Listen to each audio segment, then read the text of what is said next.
we interrupt your regularly scheduled programming to bring you a special presentation of Two Nerds, a podcast. Your home for everything movies, music, video games, and everything in between. With your hosts, Bunny the Bruiser, and Dynamite, Jarrod Latching. How's it going, everyone? Welcome back to another episode of Two Nerds, a podcast. We are Two Nerds. This is a podcast. I am Bunny the Bruiser. And I am Dynamite Jarrod, pro gamer. And Midnight Miles is here in all his fucking glory. How's it going, bros? It's going, man. We just had a great conversation outside about high school memories and everything, and then we had to come in here and we have to do this podcast talking about top 10 video games of all time. This is part 2 in the 3-part trilogy, one of the greatest trilogies of all time since the original Star Wars. I was thinking Definitely in podcast trilogy, for sure. The best podcast trilogy of all time. I was thinking about this while we were outside, guys. You don't think Joe Rogan probably has a better podcast trilogy out there somewhere? Probably not. Where he did I don't know like if he Floyd does Mayweather, sequels. Manny Pacquiao, and then Mike Tyson, like all He's back had to people back. on there like... He's had the same people on there a couple times, but maybe it could be like a trilogy over years, like so-and-so's on it this year, the next year, you know, stuff like that. But I was thinking when we were outside, we were talking about high school memories, as we said. Okay. And we all have a mutual friend who we've been talking about reconnecting with. Could this potentially be a 4-parter with Rick the Dick? What do you for the special season? I mean, we could Skype him in, we could Zoom him in, something. I mean, maybe if somebody talks to him, somebody's just... We have to fucking reestablish contact I talked with to him. him recently, but I swear he's more of a hermit. Ricky, you're the dude. But he's more of a hermit now than like he was even before. Because I feel like Yeah, he's becoming an adult. every time I'm on PlayStation, like okay, I got on PlayStation today. The older you get, the more you realize hanging out with other people is dog shit. And like... That's not true. You're having the time of your life. Every time I get on PlayStation, Ricky's playing a new game and has 12 trophies on it. It's like and it's always the Ricky longest too game good. of all time. And it's always like a 40-hour RPG. I'm like, bro, you must play like 90 hours of video games a week, guaranteed. There's no way. That's the life. Mazer Laser just sent me like a meme from like Japan, which instant hard on for that. But it was like this old Japanese couple just like chilling at like some park, like on a bench, and they both had their like feet kicked up on this guardrail, and the like caption was like, "Can't wait to like retire with my significant other so that we can just walk around and enjoy nature." And I was just like, and play video games. Listen, if I ever reach retirement in my life, which I mean, hopefully it'll fucking happen, I'm going to play so many fucking video games when I'm retired, dude. AKB John Carpenter. That's all John literally, Carpenter does. just going to play video games nonstop. You see, like, old people now that retire, and they're always like, man, I'm so bored. It's because you never became a fucking gamer, you fucking noob. Like, if you were a gamer from birth, you would have known how to enjoy your retirement. And it's the fucking game, okay? Fuck planting a garden. Fuck fucking, like, doing some side jobs for your friends for some extra cash because you're bored. Get on the fucking COD and get on there and fucking start sniping some noobs online. Tell those little motherfuckers what time it is. Yeah, John Carpenter. That's all. He literally says he doesn't make films so that he can watch the NBA and play whatever video game he wants to play. That's literally going to be my life when I retire. Yeah. I'm going to be like, oh, damn it, there still isn't anyone better than Jordan. And like fucking playing NBA 2K like 60, like... Just going through, dude, that is the fucking life. Except John Carpenter's retirement is even better than anyone else's because he literally will just be like, yeah, I'll consult you on this fucking film for millions of dollars. They'll be like, listen, can we literally just ask you questions for millions of dollars? He'd be like, yeah, just text me. And then, here's my Venmo. Like, Venmo me the cash. And then you can text me anything you want to know. And I'll pause fucking Dead Space 2 so I can respond to you. Think about how much money he's just making off the next two, being a producer on the next two Didn't he say he movies. actually wanted to make a Dead Space film, though? He really wanted. He wanted to make that, and then he co-wrote one of the Fear games. Remember that shooter Fear? Do you remember, guys? Remember those? Like, he wrote the game for it. He wrote part of it, yeah, because that was one of his first things outside of film. Because he'll do like 2 or 3 projects a year. Like, he's written multiple comics now. John Carpenter has. Like, he does stuff, but like doesn't do film really. Do you think that like he would like to write a film, but not direct it? I think he hinted at that like a few years ago. That he had a script going around, but he wasn't gonna direct it. Because like, to me, that would be like not easy, but like that would be like you know what I mean? You're just like chilling around the house and like you're like, oh, I'm gonna write a little passion project here. You know what I mean? Just like write a fucking movie, send it off, job done. You know what I mean? Like, he would probably be particularly interested in who was gonna direct it, but at the same time saying like, I'm not going to fucking direct this. Yeah. You know what I mean? Like, it's too much work to deal with fucking actors and shit. You know?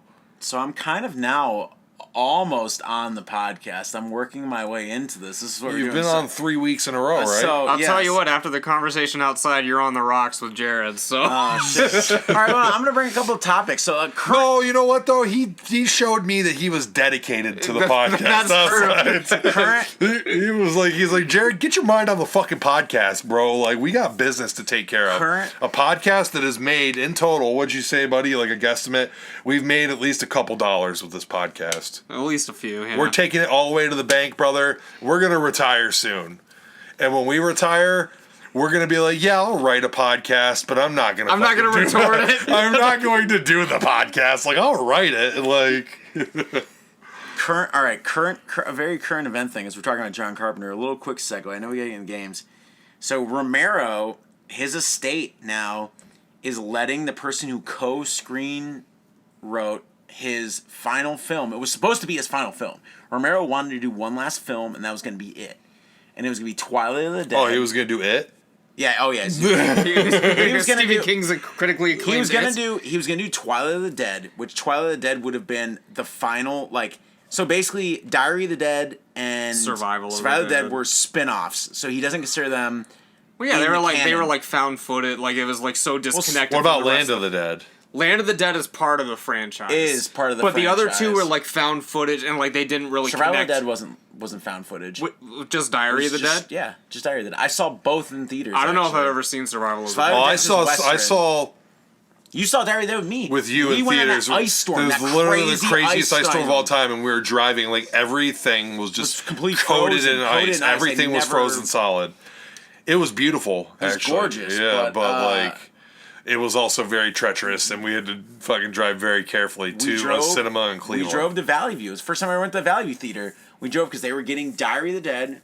It was the only place in Ohio that was going to get Diary of the Dead. I was going to go the night before during the ice storm. You couldn't go, but I'd asked you, and I was like, maybe I'll go. And then I had to stay the night at my girlfriend at the time's house, like for the first time, because it was so bad.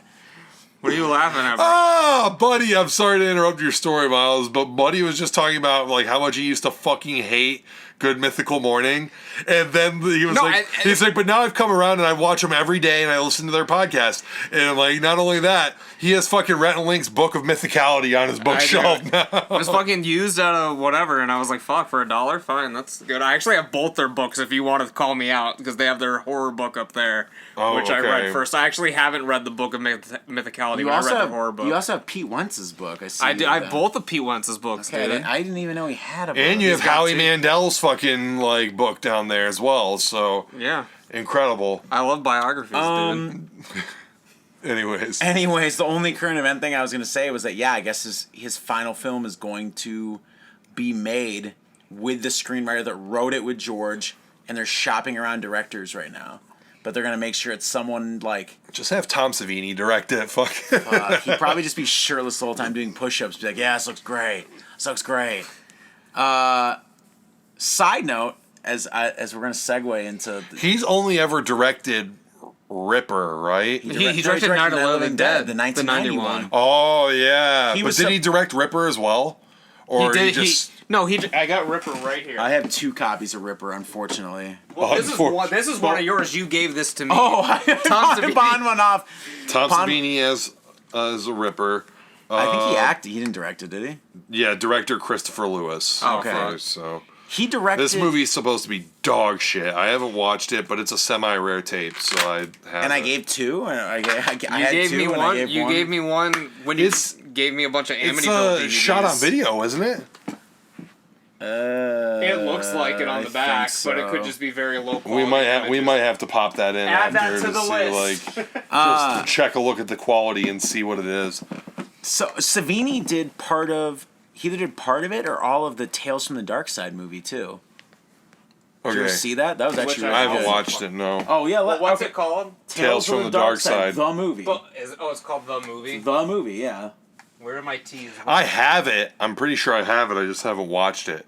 Or you know what? Maybe I fucking have watched it and I just don't remember because I've seriously watched so many goddamn horror movies. Oh, you do have it. Directed by John Harrison. I thought But he might have done... Is this a... George A. Romero That's a wrote remake. That's not... Hold on a sec. What year? No, it's from like the early 90s. It is. Oh! This is the story. My brain. We're clicking today. The brain's working. He was supposed to direct this, and then he got pulled off of it. No, for real. He got pulled off of it because he actually did... He's done an interview. I was trying to think. I was like, did he direct you? But he almost got pulled off Night of the Living Dead, the 1990. Because he'd been trying to be a director. He was supposed to direct... Perks of Being a Wallflower. Yeah, totally. Actually, Perks of Being a Wallflower, when I lived in Pittsburgh, I accidentally drove onto that set. You should have been in that movie. Fuck. I saw What's-Her-Face, Hermione? You should have been the goddamn stunt driver for when they drive through the tunnel. I saw that scene! No, I literally saw the end of that scene. I'm not even fucking... When they were shooting it? That's yeah, I'm not even shitting you. I'm not even shitting you. That's a great scene. That's all I remember about that movie is when they come out the other end of the tunnel. It's a good film. One of my teachers worked on that, actually. Obviously, he was in Pittsburgh, but... yeah, Tom Savini. No. He worked on that film. He didn't do effects for it, but he worked on the film because he acted in it. Oh, that's right. He's like the teacher in the movie. That's true. I forgot how Pittsburgh that film was. Yeah, it's so Pittsburgh. It's the most Pittsburgh fucking movie of all time. Is. I'm surprised they didn't get like the Art Institute dinosaur like shot in that fucking movie. Oh my god. You remember, were you still in Pittsburgh when Dark Knight Rises was coming out? And the Art Institute dinosaur was dressed up like Batman? I have the picture of me like posing with it. What year did Dark Knight Rises come out? I was still working as 2012 maybe? Yeah, 2012, I moved back 2011. 2012. It wasn't 2011 because I lived in Pittsburgh the entire year of 2011. Someone pull it. We're getting way off topic, but someone let me know when Dark Knight Rises came out. Let us know in the comments below. It's not 2010. F's in the chat. F's in the chat for my boy Miles' memory. It's not 2010 when that came out? I know it sounds crazy. 2012. We were right with I fucking sniped it on that one. Damn. Sniped it just like the fucking baby bird that I saved today. Oh my god. Sniped that thing right into the nest. I was like, go. All right. One thing I was going to bring up before we hear Jarrod. We're doing Jarrod's, right? We're doing Jarrod's. We're doing mine. Yeah. Okay, we were talking a lot. Written with like 5 minutes before the podcast. I've had written with crayons. Like 2 weeks notice, but I just threw this thing together like right before we pressed record. High school. We talked about this a little bit. We talked about not high school. But listen, about doing underrated. We talked about all these little things. What was something you would not put it on your top 10? Because last week you asked about what our favorite video game or our first video game systems were for video game memory. Yeah, first video game memory. I was thinking something. We're talking about high school. What was one or two of your favorite games in high school that you would never put on your top 10, but you loved? It, almost like a time capsule from that era. Like 2 games you absolutely fucking loved, but they would not be in your top 10 games. Call of Duty Modern Warfare. Okay. Played it constantly on 360. Okay. We all had our fucking matching gamer tags and shit. Okay. What year did Modern Warfare drop? That might have been like right when we graduated. Was it like 2006, I was 2007? going to say, because like late. I played the fuck out of Modern Warfare. At the same time, it would never come close to my fucking And my top other 10, one, right? and we were actually talking about this outside, ironically, but the first one that popped in my head when you just said that right now, I played the fuck out of Guitar Hero in high school. But it's like, how are you going to put that on your top 10 video games of all time, you know? That was a big... For me... Guitar Hero 2, actually. That one had the much better soundtrack. It's true. But it's true. For me, this is actually... I'm the one who brought this up, and I have to actually fucking think about this. Yeah, Modern Warfare came out in 2007. Where's the release? November 5th, 2007. So literally after we graduated. I'd probably say something that would be like on my... probably wouldn't make my top 10, but I played the fuck out of Silent Hill 3. I know we laughed about me and my horror sequels. That's not in your true top 10? It's not my true top 10. Silent Hill 3, I played a lot of late nights at my parents'. Silent Hill... The fuck else came out? Sounds terrifying. I would play that like 2 in the morning in the basement. I would kill myself. It was bad. I would kill myself. I play the lights off sometimes. Fuck, what else? Something I brought this up. Probably even like some of the other Silent Hills, like ones came around, saying Silent Hill Origins, stuff like that. I'd be playing those literally in my parents' basement at like 3, 4 in the morning, and like I said this for Silent Hill 2, I'd die, and I literally would be screaming, and my parents would wake up and think I was actually dying, but I died like a boss ripped me in half or something. The only survival horror games that I played by myself and can play by myself are like early Resident Evil games. Like everything else, like I need help. Like I need someone there to freaking just like be like, okay, you're not alone in the house. You know what I mean? Because like if I play that shit, listen, and I will go on all day about how overrated I think Outlast is. I know you love it. I love him. And I loved it when I first started playing it. You played it. I watched you play that first game almost all the way through. I come over like almost like every day you played that. And it was fun until I got about halfway through, and I couldn't get through this fucking hallway because the dude was always there, and I just had to keep running into a room and hiding underneath like the hospital beds. And like when I did that, I know it's by you're talking on Glee. It's hard. I kept doing it, and I was like, you know what, dude? Fuck this game. This game's overrated. Like it's not even because it's hard, but it's like it's at that point where it just becomes super obvious to you. The only fucking gameplay mechanic in this game is run and hide. And I fucking hated that. Yeah. I was like, dude, like you could still make a game scary. Case in point, Resident Evil 7, and give yourself a way to defend yourself. Me and Buddy are both playing Resident Evil 7 right now in anticipation of Friday. Yeah. Replaying. Well, Buddy, you're like playing through it for your first time. You watched me play like through the first like quarter of it. Right. But you didn't like actually play it or like... I think during our playthrough... Back when we tried to be Game Grumps for a second. Yeah. The last episode we released was the second Jack fight in the basement, but I think I watched you play through like the part where... You were about to get to the fucking boat, but we never released the episodes.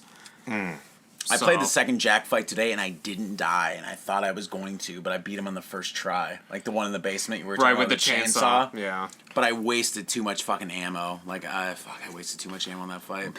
But regardless, like, as much as I think Outlast is overrated because it's, like, no mechanics, it's basically just fucking scary movie simulator.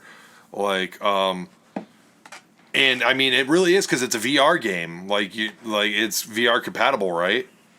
No. Neither one is. Neither. Well, the expansion. No, none of them are VR. None of them are VR compatible. Not even Outlast 2. Nope. Not that. Well, I got it. Regardless, it's goddamn. Listen, it's close. I understand. Farm Simulator is not fucking VR compatible. So, Outlast is horror movie simulator, and like. That stops being fun about halfway through the game. And, like, I'll say right now, I would never fucking play that game in my house by myself. Because it would just be like, yeah, I mean, like, even when I have someone with me, I get scared and I, like, jump and stuff and shit like that. But, like, if I was playing it by myself, if I heard any fucking noise in my house at all, I would just be like, fuck everything, like, I'm about to die. The expansion and 2 are so much more scary than 1. I played that by myself alone in a house, and I was like, oh my, like, okay, there's a guy in the expansion who wants to make you his own sex doll, but he wants you still to be alive, and he's chasing you throughout parts. He wants to get your fucking dick and balls cut off. He's gonna fuck you. He's telling you he's gonna fuck you in the ass. Like, it's just, it's... See, I can't play that. That sounds like shit. Listen, I can't play. Miles always wants the worst games of all time. Seriously, listen. Stop praising Outlast 2 because I would play this game and this guy Whistleblower. Oh, Whistleblower, whatever. Well, stop praising this shit because I'm playing this fucking game, and if I got some guy chasing me saying he's gonna fuck me in the ass, then the game's not fun for me, because I literally just, like, somebody comes up and says he wants to fuck me in the ass in a video game. Guess what, brother? You're about to get fucking, like, Rengoku. Like, straight up. Like, I'm gonna fucking, like, fuck you in the ass with my pistol and then, like, shoot you through the mouth. Like, no. Like, I'm not gonna let a fucking video game antagonist tell me he's gonna fuck me in the ass without me being able to defend myself. I'm pretty sure at one point, so all the fights in Outlast are done through cutscenes once you get far enough.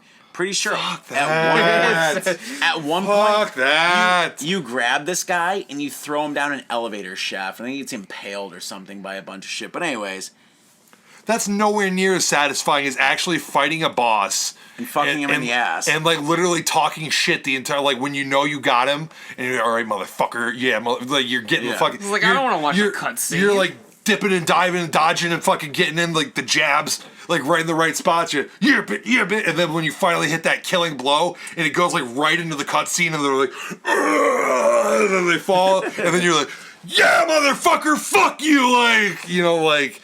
That's when you fucking truly, like, won a fucking video game fight. Not a fucking flash cutscene, like. These games are still fun, but they're one note. They're never. Well, a game on my top 10 has flash cutscenes in it, but I mean, still has fucking some super hard boss fights, like, that you actually have to fucking participate in. Like, basically, the game in my top 10 is like you do a fucking boss fight. And then, like, the end cutscene that it cuts to will end up being, like, a flash cutscene. Without further ado, should we just start your top 10? Did you say your 2? Did we all have 2? I said Silent Hill 3 was a big high school. It was a big high school one. Oh, we have to do 2 of them? I didn't do a single one. I thought you were talking about Call of Duty, or you're trying to figure out. Call of Duty came out after I graduated. Well, it was for me in high school because I'm a little younger than you guys. But I would say, I played some really funny Xbox exclusive games. I did say Silent Hill 3. I did say Silent Hill Origins. I'd say, even though my top 10, I had Time Splitters 2 on it, I played a lot of Future Perfect in high school. It's a great game. I probably would put it, I don't know where I'd put it, like if I'd do a top 20, top 30. But I feel like I stayed true to a lot of series where I was like, I like the mythology, I like the story, I like this. I mean, I just thought of the perfect game. It would never come close to fucking even sniffing my top 10. But it's a great game, and I played the fuck out of it in high school. Kingdom Hearts 2. Great game. Amazing game. Spoiler Won't alert. even fucking sniff the dick of my top 10. Spoiler alert, I considered it for mine, but I dropped it for a much superior RPG on PS2. And by the way, Kingdom Hearts 1 is great, but Kingdom Hearts 2, gameplay-wise, Kingdom Hearts shit's 2 all over Kingdom Hearts 2 1. is way better than Kingdom Hearts 1. I think storyline-wise, Kingdom Hearts 1 might have it trumped because Kingdom Hearts 2 gets so convoluted. That's when they went too far with the mythology, and even to this day, like, half the shit, I don't follow it. But gameplay-wise, Kingdom Hearts 2 literally just takes like a big stinking fucking dump on Kingdom Hearts 1's chest. Yeah, definitely. And it's like a fucking Cleveland steamer on his chest. Like, because I beat Sephiroth in Kingdom Hearts 2, right? And, like, it took me forever. I finally fucking did it, thank God. And everybody at high school was like, yo, Sephiroth is harder in 2. I could never beat him in 1, though. I couldn't even beat Ice Titan in 1, right? And so I was like, well, I beat him in 2. So if he's harder in 2, then I can go back and play 1.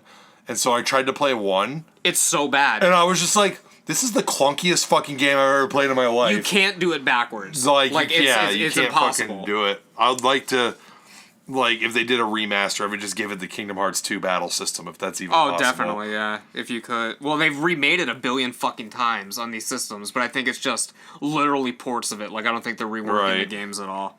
Did you ever play the fucking... I love the Game Boy Advance one, Chain of Memories. Right, as well. but did you ever play the Chain of Memories PS2 remake? I did not, no. That's like the version of Chain of Memories that I played. And Is it still card-based, or no? It's still card-based. It's just insane. Well, it has to be, because cards are like central to the plot of that game. Well, right, well, I didn't know if they reworked the battle system. No, but so it's literally like, the same, only just It's just with fucking... like actual Kingdom Hearts 3D graphics. Right. Yeah. It's like a full 3D remake of that game. But no, I love Which is insane. I might like Chain of Memories on Game Boy more than I like Kingdom Hearts 2, just because I played it a lot more. But I was a Nintendo kid. I mean, I fucking played my Game Boys all over. No, so. Kingdom Hearts 2 is great. It wouldn't be in my top 10. So like that's probably like the like fucking number one. One that's probably closer to my top 10. I'm not sure if it was in high school or middle school. Does middle school count? That's what, because I was thinking, I was like, oh man, I played so much shit on like Dreamcast or like end of PlayStation type stuff too that I'm like. It can be from middle school. I'll make the call. You can say whatever. You can say whatever you want. All right, I'll say Final Fantasy X. Like it's probably not even in my fucking top 5 for Final Fantasy games. Still amazing fucking game. And like I played that shit obsessively when I fucking first got it. That shit was like. By the way, my brother sucked at it. Like there's like an airship battle in it where you fight like this flying fucking monster. I can't even remember what it is. And my brother didn't fucking like level his Waka. And Waka, bad call. Waka was like my favorite character in the whole game. So I always had Waka in my party fucking fully grinded. And so like when this monster like did like he would like fly up on the ship and like fucking like do AoE attacks on like your entire party, and then he would like retreat to the back so your close range fighters literally could not fucking touch him. But Waka was like the GOAT because his like melee attacks would just fucking throw his blitz ball like right at this fucking thing, and I had blind ball that like fucking like high level of it, and that monster was like really weak to being blinded. So like I would just do blind ball, like long range. Waka just fucking smacks him. He's blinded. He comes up. His AoE attacks don't fucking work anymore.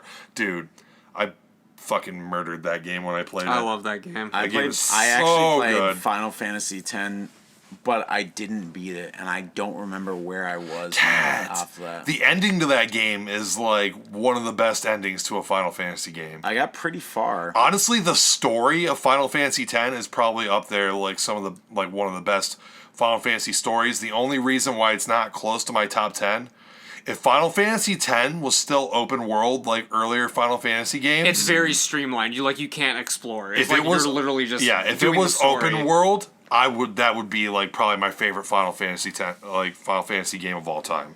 Skies of Arcadia. Aside from Titus being an absolute fucking bitch, like Titus sucks. He kind of sucks. I love Final Fantasy X.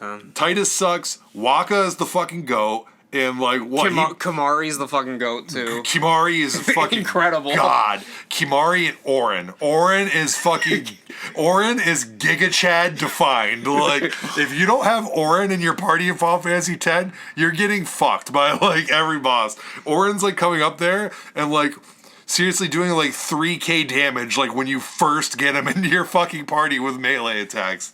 The fucking GOAT. And then like if you do his like sphere grid right and get him to like do like double and triple attacks and everything, he just fucking like dominates people. I don't have as vivid of memories of Final Fantasy X as you guys, but I also didn't beat it. Kimari Ronso is fucking so cool because his sphere grid was so small. So like you would get like all of his base spheres and then you could branch him off into like other people's abilities, and so you could just make him like the most well-rounded character in your party. Waka was just so good for ranged fights, and like Titus was good for all around. See, my brother was like really into like grinding Yuna and using summons. Oh yeah. I never used summons. My brother was always on the Luna thing. Like I never fucking used summons. Like my summons were super weak at the end of the game, and it was no fucking problem because like the rest of my party members, except for like I think my Lulu might have been alright because her black magic is useful sometimes, but like for the most part, like once you get Waka to like do his like status ailment like ball throws and stuff like that, like you don't really need much else. You got Auron the powerhouse, Waka the freaking like status ailments, and then like Kimari, he can like if you just take him over into Lulu's sphere grid, you can give him some black magic to do too. And Titus was really fast. If you needed to hit quick attacks, Titus was like really fast. He could get in like 3 attacks before a boss could even get in 1 sometimes. Great game. Dude. Cool.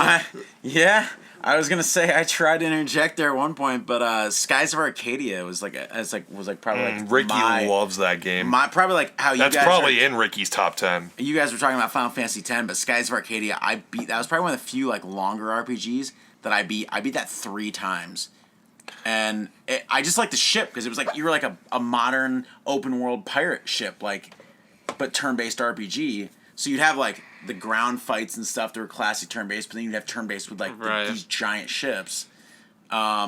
Story was like, I don't know what it's like now. I haven't played it in fucking forever, 10 years or whatever. But you had to go when you'd be in open world, you'd be looking for new discoveries. But you could also lower and raise the level that you were sailing at in the skies. So sometimes you could be really low in the clouds and just stumble across a discovery. They would give you things. Sometimes you'd be way up, or you'd buy there was just a lot of elements to the gameplay, and that was probably like one of like the first. Because I said on last week's podcast, I got a Dreamcast, then I got a PlayStation. I played my friend's Genesis a bunch, so I bought a Genesis. So I started playing I played like Legend of Dragoon, which I know is one of Ricky's. That's Ricky's number one all time and for sure. I beat that, and that was a great fucking. I could never beat that game, but I like it. It is a good game. I should replay it. That battle system where it's like, I don't even know. You have the to squares are going. The squares like this, come in, and you have to like hit the squares like perfect timing. Like if you get it perfect, you get like a critical hit.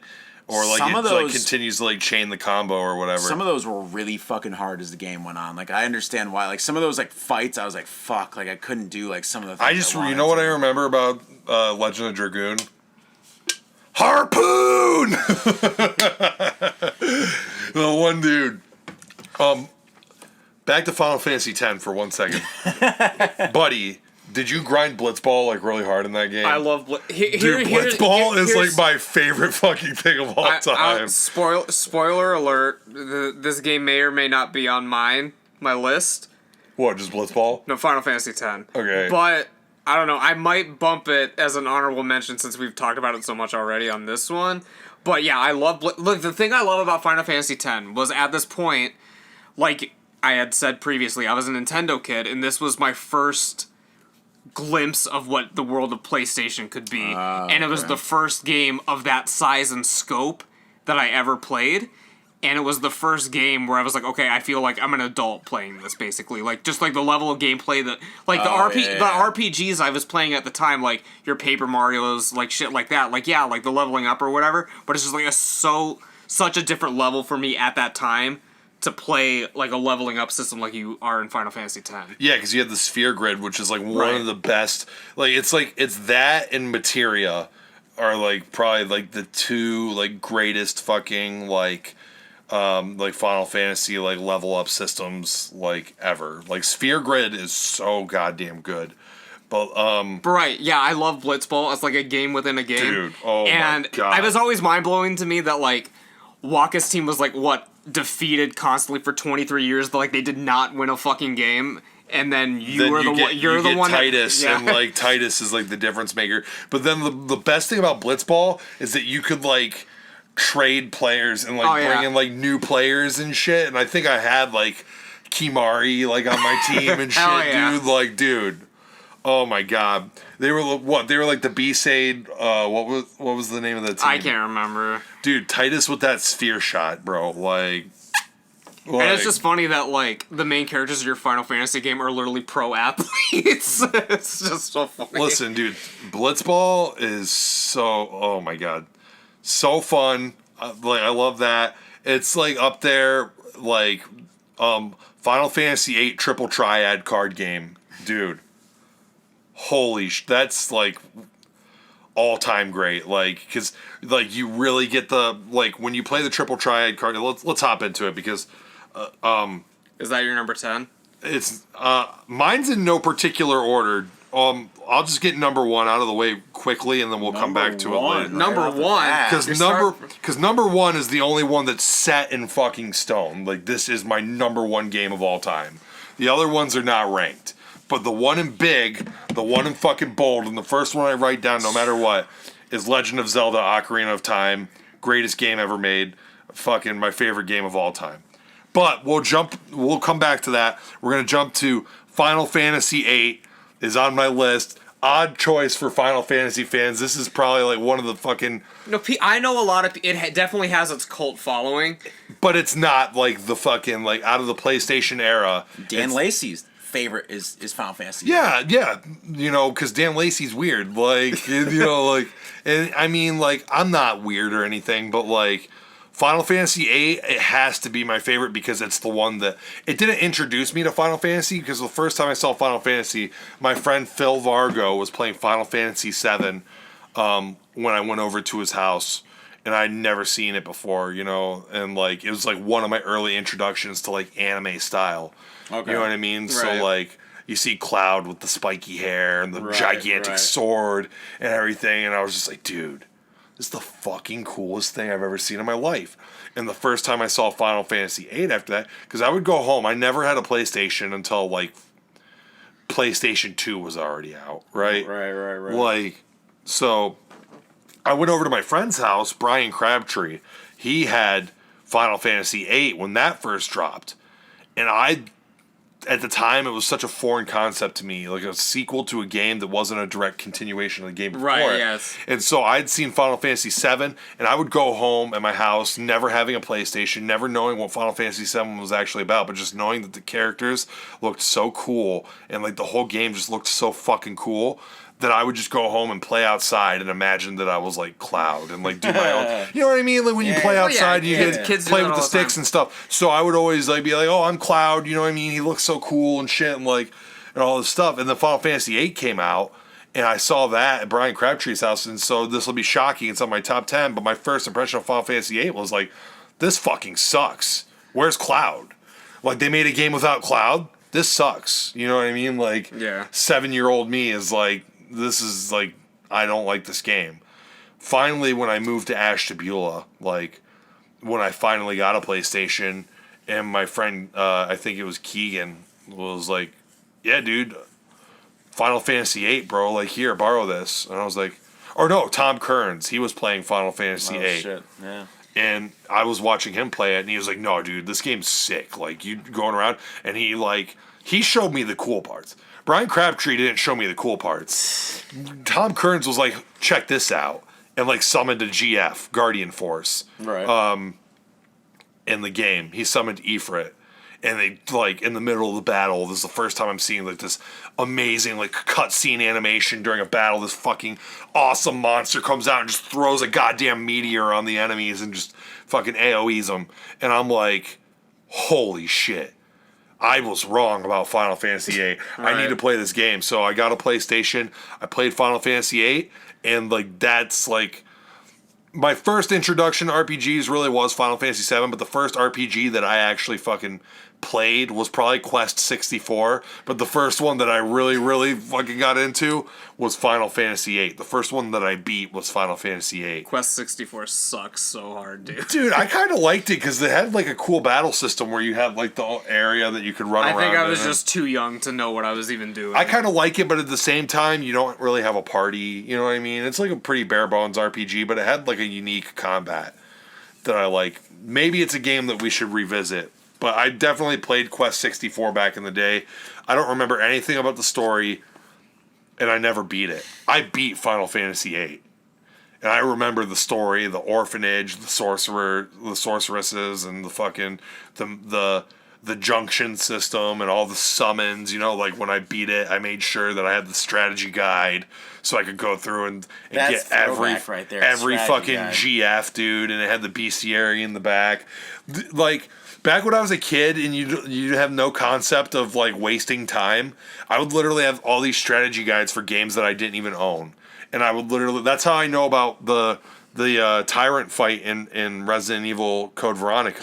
The strategy guide for Code Veronica. The strategy guide for Code Veronica for some reason when I was a kid, and I knew that this fight was in it, and the guide is saying like, listen, this fight is like dumb hard. Like, the guide's literally like, this is like one of the hardest fights in the game, so make sure it's like, make sure you've conserved your ammo up to this point, because this is where you're gonna fucking use it. It like, probably, not to get off topic on this, but it probably is the hardest fight in the game, because you're literally on the back of an airplane fighting a tyrant. Like, there's no room to move. Basically, it's just like run around in circles, run, pray, shoot, run around in circles, pray, like, and those. This is literally like back when strategy guides, like when they would print actual strategy guides, which I fucking miss, by the way. If there's one thing that like goddamn internet took away from us that I fucking miss, it's having actual fucking strategy guides in your hand. Because I just like having books. Yeah. Like, even more so than owning movies, like, the one thing that a form of media that I think should never be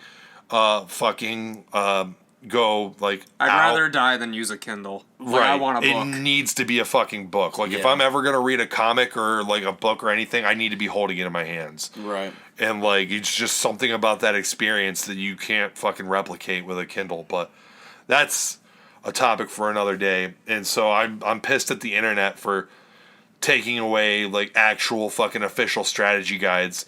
Because, like I said, that one, like, they would be like, so you remember in the past few chapters where we told you to fucking skip these zombies and don't waste your ammo on them? This is where you're going to fucking use that ammo because this is the hardest fight in the game. You're like, it would say shit like that, and you'd be like, whoa, dude. Like, right. You couldn't, in that game, because you haven't played it. I haven't, no. Jarrod just got it. I just downloaded it, so I'll play it eventually. My biggest thing, my 2 cents of that game, if you can avoid using any grenade launcher ammo until you get to that fight. In old Resident Evil games, my mag ammo is holy to me. Like, mag ammo is like, you aren't getting used until I get to a fucking laboratory somewhere. Right. Like, right. That's smart. That's another like, as soon as I see, like, some lab coats fucking come out here, I'm going to be like, it's getting close to that time. I might need to start using my mag ammo. But, so yeah, like, Final Fantasy VIII, you know, I remember the strategy guide. I got every Guardian Force in the fucking game. Even Eden, who has like a literal 5-minute cutscene every time you summon him. He's the easiest one to do his, like, max out his boost every time because you have literally 5 minutes. You could fuck up 3 times because in that game, once you get your Guardian Forces and you level them up, like, one of the first abilities they learn is boost. And so boost, like, you hold down, like, I can't remember what button, like, probably like select button or something when you summon them, and it takes away the heads up display, right? And it replaces it with, like, this, like, before you have boost, it's just like, it takes away the heads up display so you can enjoy the cutscene in all of its glory. But when you get boost, there becomes like a little checkbox down at the bottom with a number next to it. And, like, I can't remember exactly what the graphic is, but, like, when it's red, you don't want to press anything. But when it's just an empty box, you want to button mash and bring up the number on the boost, and then it'll, like, fade into red, and you want to stop. Because if you hit it while it's in red, it's going to reset your boost number. Okay. So you only have, like, the amount of the cutscene time to get it up to, like, 150 or 250 or something to get max damage on the enemy. But Eden was so easy because his cutscene was so fucking long that, like, you could fuck up, like, 3 times and start from the beginning and still get his fucking max boost. Because, like, his cutscene was so goddamn long. It was like Knights of the Round in Final Fantasy VII. Dumb long, but Eden was even longer. I love Final Fantasy VIII. A lot of people hate on it because the system's weird. I think that it's, like, lost points with me, but still, like, my number one Final Fantasy. But, like, on my second playthrough, when I was a kid, I didn't know what the fuck I was doing, like, with any kind of leveling system. Yeah. I was just like, oh, this, you know, I'm just putting shit on here. Right, like, yeah. Oh, this armor sounds cool, put that on, you know, whatever. And then when I got older and replayed the game for the first time and understood, like, the numbers and the math behind it all and everything, like, I was like, I quickly figured out how to abuse the junction system in that game. And, like, by the time I got to the final boss, when I was a kid, that final boss, like, gave me fucking hell. When I was, like, an adult playing it, that final boss was, like, bowing to me. Like, I was just like, I remember you telling me that story. One shot. Because, like, isn't there one boss in it? It's like, because I haven't played the game, but there's the one boss that's, like, the giant, like, robot octopus-looking thing, and, like, every move you do, it'll do the same thing, like, back. And I remember hearing about it, like, on the internet. I was like, it's fucking impossible. And then you were like, oh, no, I beat it on the first time once you figure out the system or whatever. I think that maybe if you just have your character, which I did, like, basically the way to fucking Chad Final Fantasy VIII, like, you have your summons, okay, great, but the best thing to do is to put all your high-level magics, fucking dupe them, get as much as you can. Like, if you get 99 like triple cast ultimas or whatever, you equip that to, like, your attack. And so then basically every fucking time that you, like, do an attack or whatever, and then, like, if you have, like, triple attack or whatever, you're doing, like, 9999 on, like, your melee attacks, because you have, like, the most powerful magic in the game, When you're playing Junction. a turn-based RPG, you always want to see that 999. Right. Yeah, Either you're on your health always bar, like- either your health bar, or when you're attacking. Well, some You later need to see ones, it. like, you get weapons and shit that break the fucking, like, damage cap sometimes. Like, Right. I can't remember if you could do it. I don't think you can do it in Final Fantasy VIII. It's been so long since I played it. But, like, so if you have, like, Kiraga, equip that to your HP. You have 9999 HP now. Like, Right. no problem.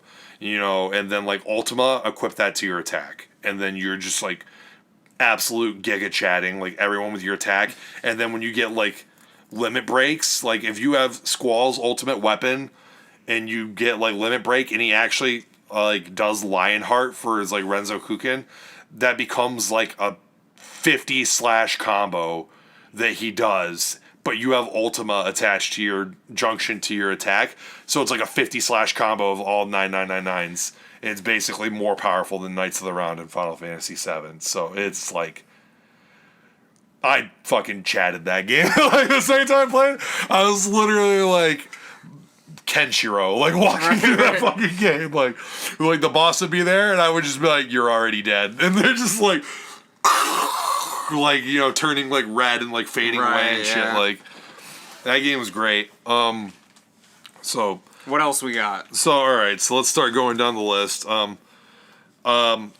The Flash cutscene game, Resident Evil 4 is my number one Resident Evil game of all time, and I love Resident Evil. It's my favorite survival horror franchise. So, like, Resident Evil 4 is the one that didn't introduce me to it, but again, it's the first one that I actually sat down and played. I remember the first time I saw Resident Evil 1. Like, we were over at George's friend Josh Ball's house, and his older brother, not Josh Ball, just Josh Hartnett or something. I can't remember his last name, but his name was Josh, and we went over to his house. We'd go there, we'd play, like, the, like, Super NES, like, WrestleMania game, or no, Raw. Super NES Raw, where, like, Doink the Clown will, like, hit you with a fish and shit. You know, we play that. They got a PlayStation, you know, they got Resident Evil 1. And at the time, I didn't even watch horror movies yet or anything. Right. So, like, I went there and they're like, bro, we got this scary-ass game.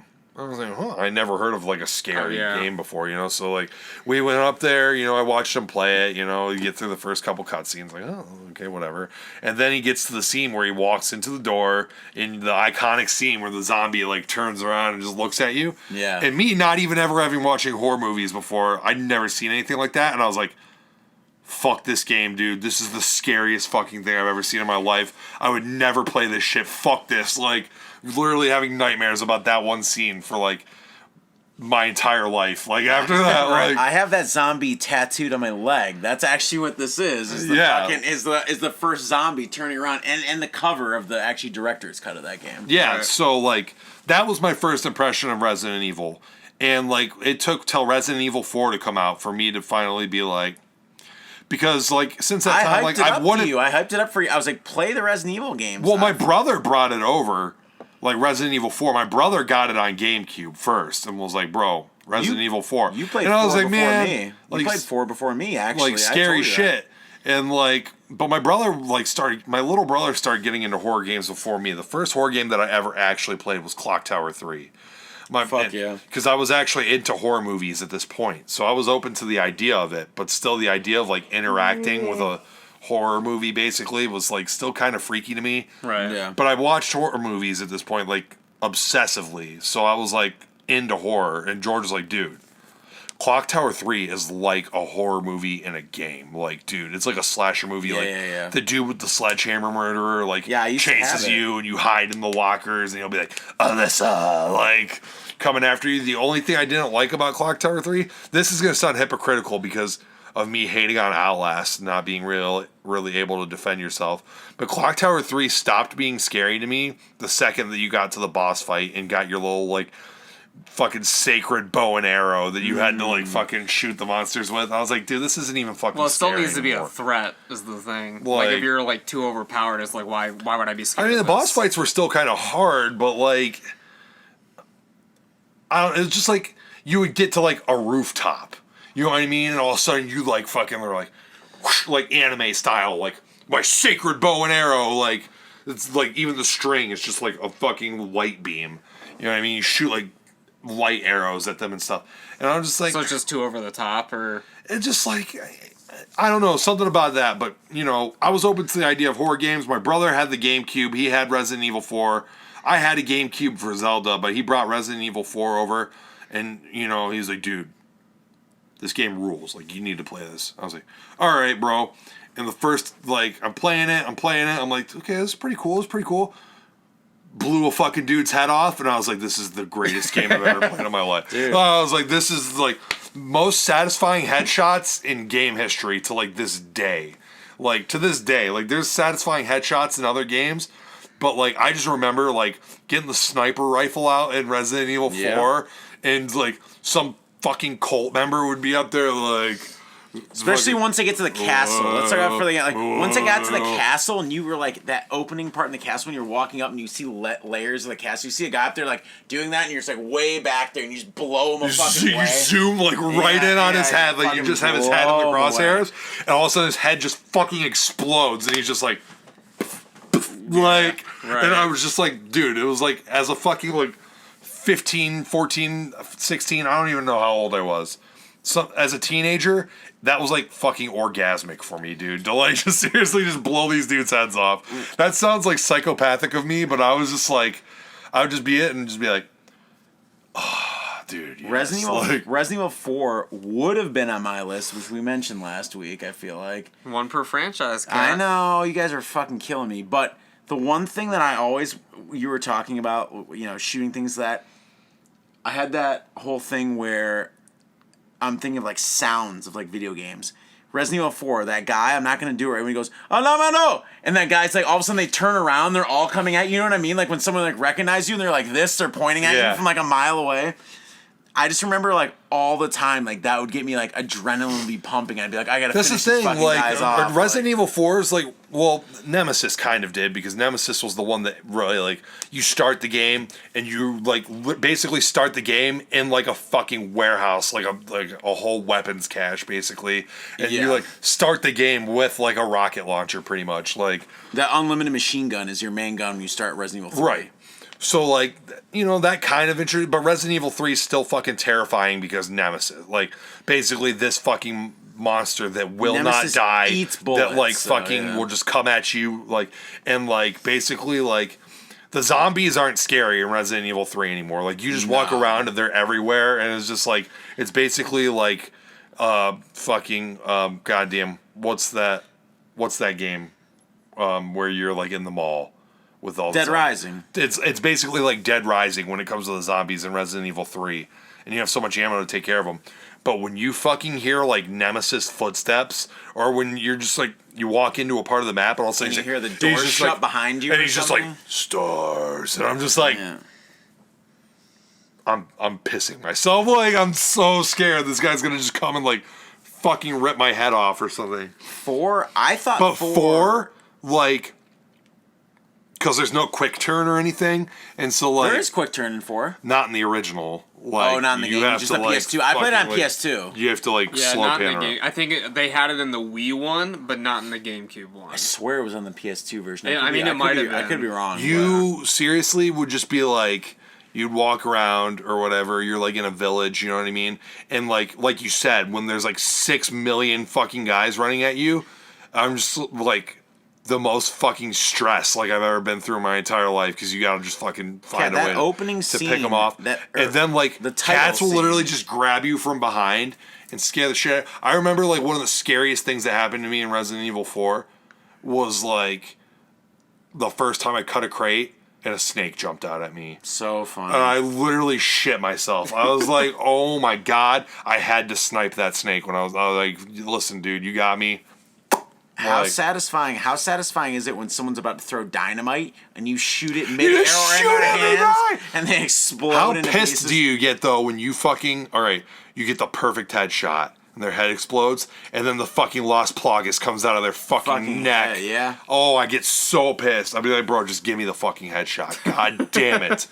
And then the Lost Plagas can take like 20 fucking bullets, and you're just like da da da da da da. Fuck, like Plagas, I think it's like Form 2, where it has like the fucking scythe on it. Yeah. And it can literally insta-kill you just by like so fucking far slicing away. your head off. God damn it, dude. How fucking stupid is it when they have goddamn, what's her fucking face?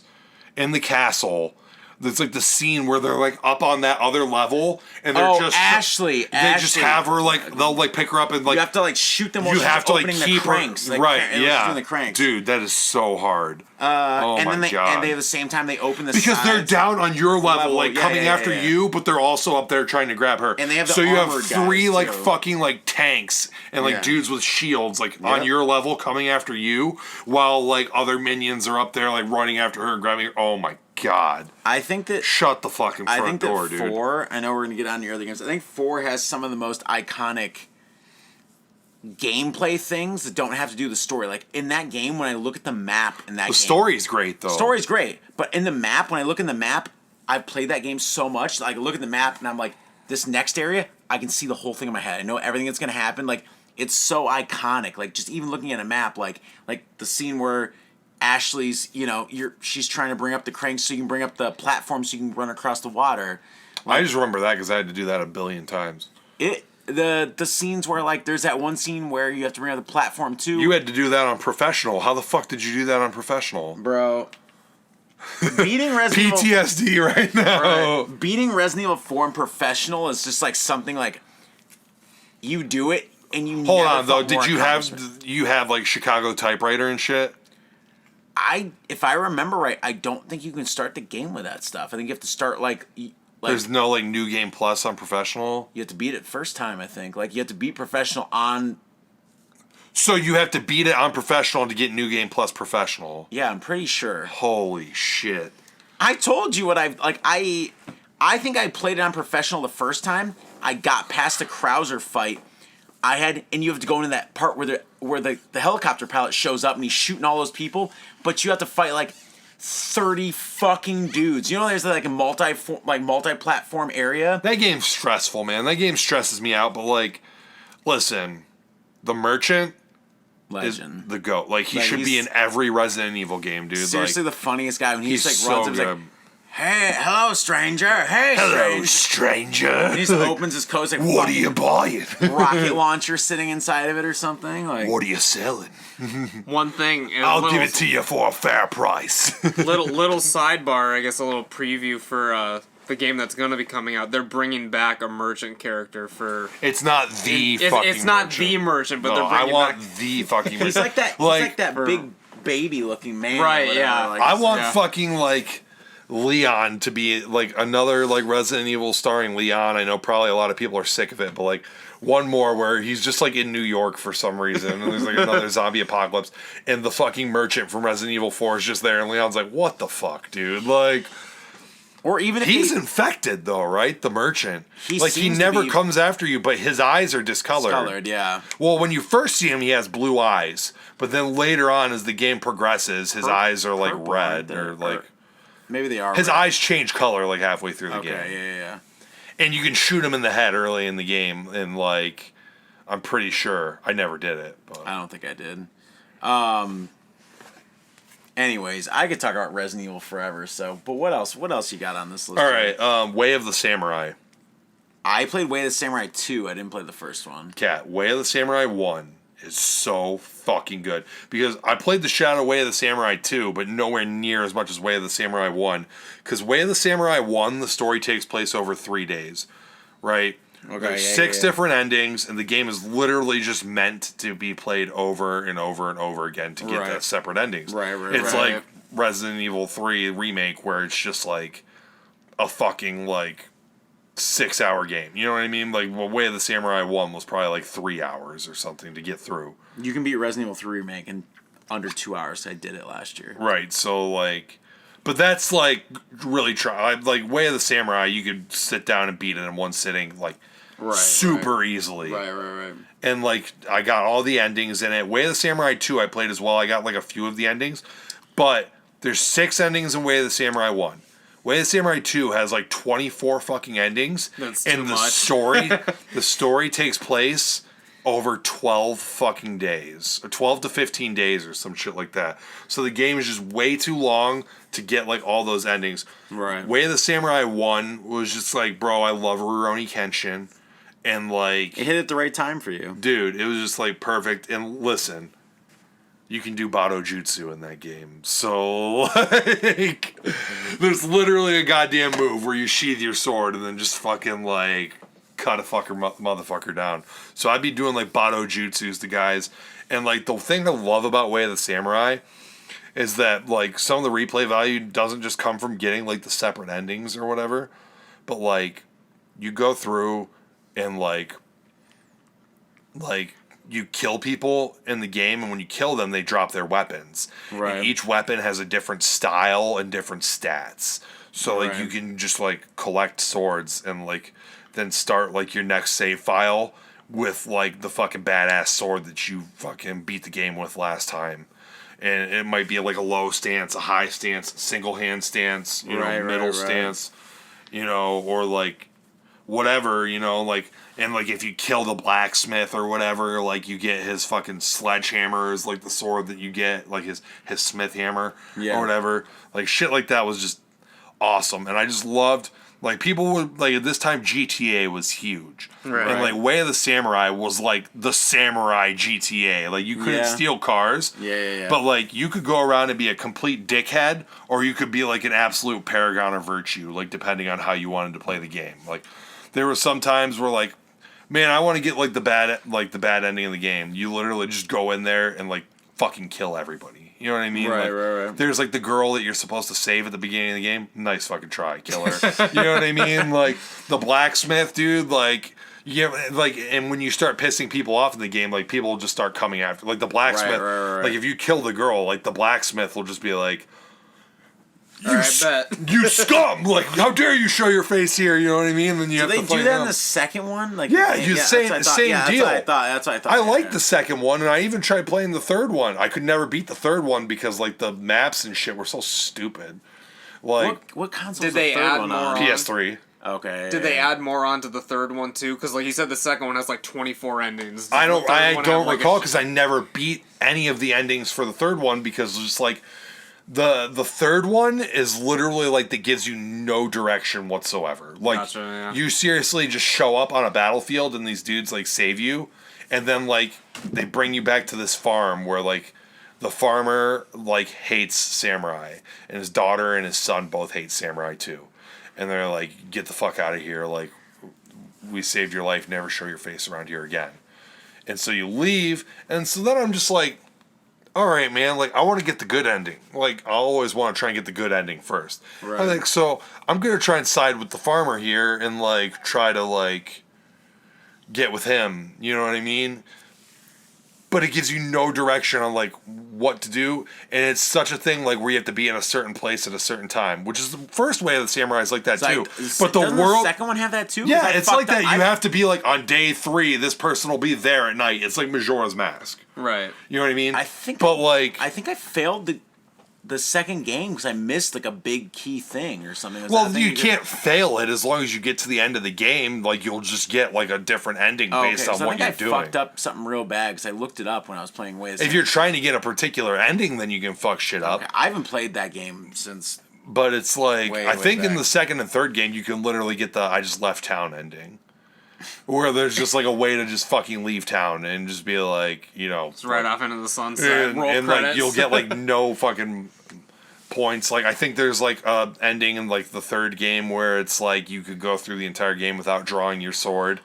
And like, fuck, who the fuck wants to do that? But if you do that, you get like the most, like in the third one, you get like honor points for like every time you go through, and you can use those to unlock certain like, character costumes or weapons and shit to start the game with.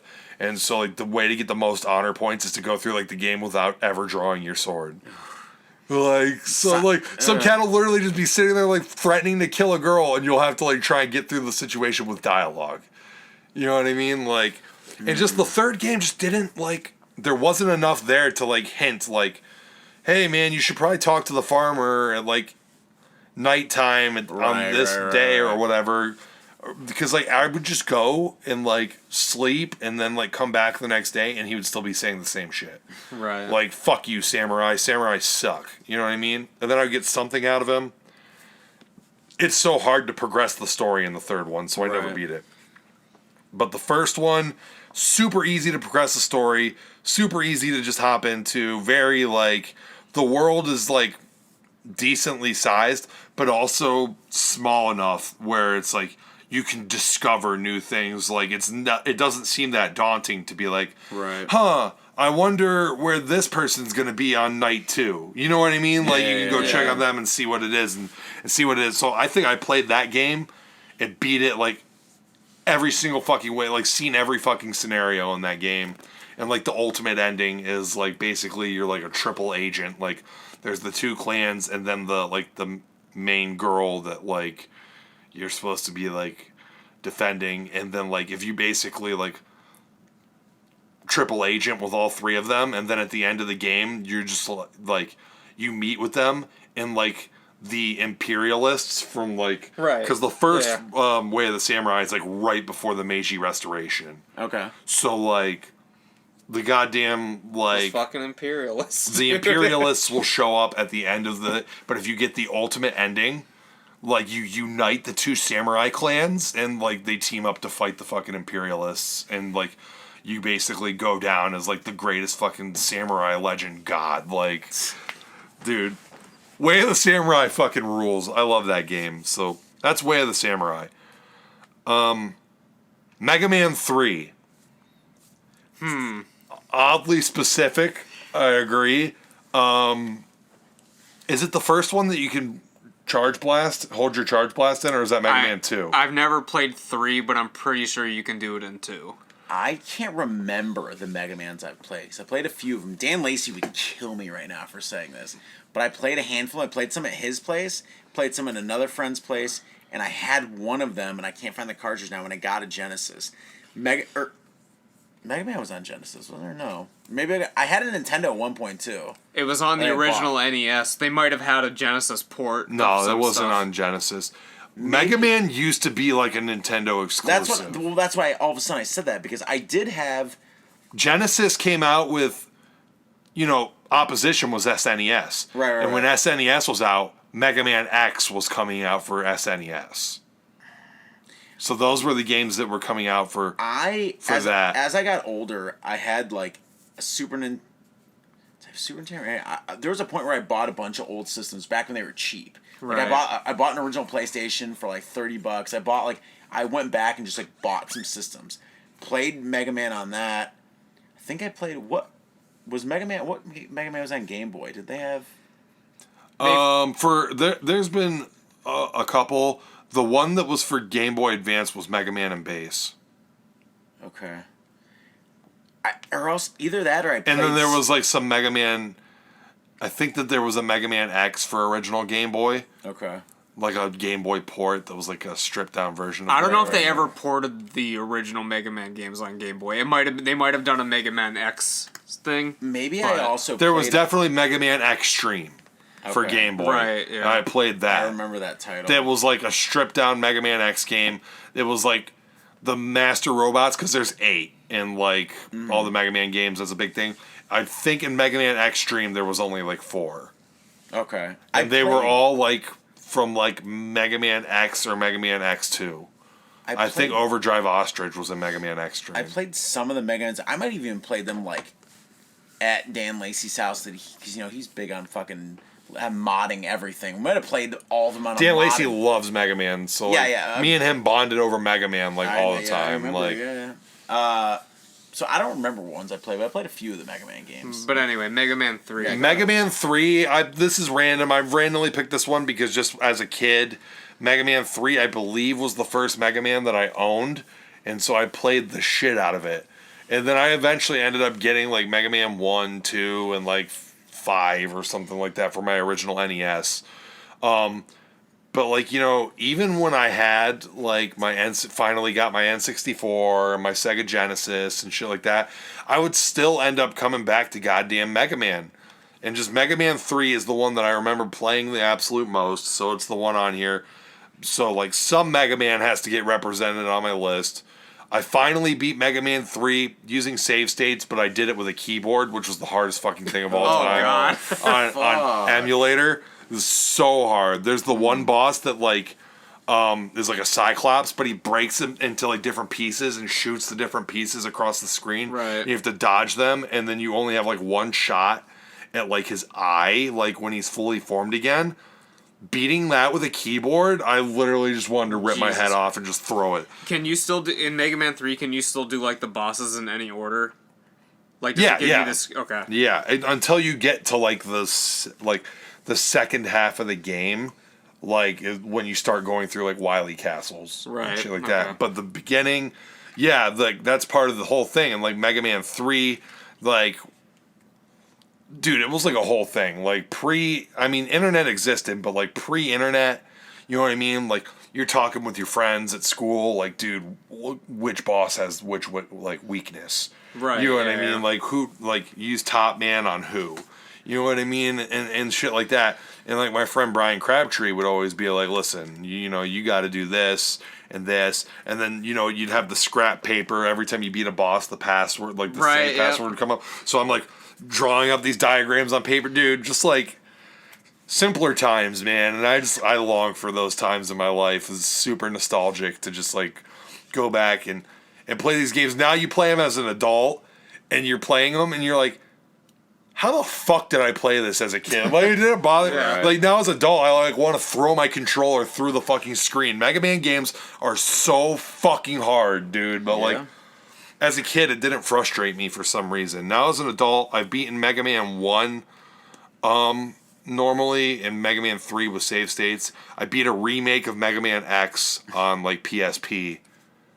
I think something about the way that gaming has changed, where like when we were kids, gaming was like the games were maybe harder, but because storytelling hadn't advanced to the level it is in like games now, where it's like the whole thing with Mega Man was, or some of these games, side-scrolling games, it's going to be fucking hard so that people die 10 times, but every time they die... You literally have to master the game just to get through the game. The whole point is, like, die, learn from your mistake, die again, that's how I hopefully beat, learn from... That's how I beat what we'll talk about next on this list. The Sonic representation on my list comes through Sonic 2. Okay. And I beat Sonic 2.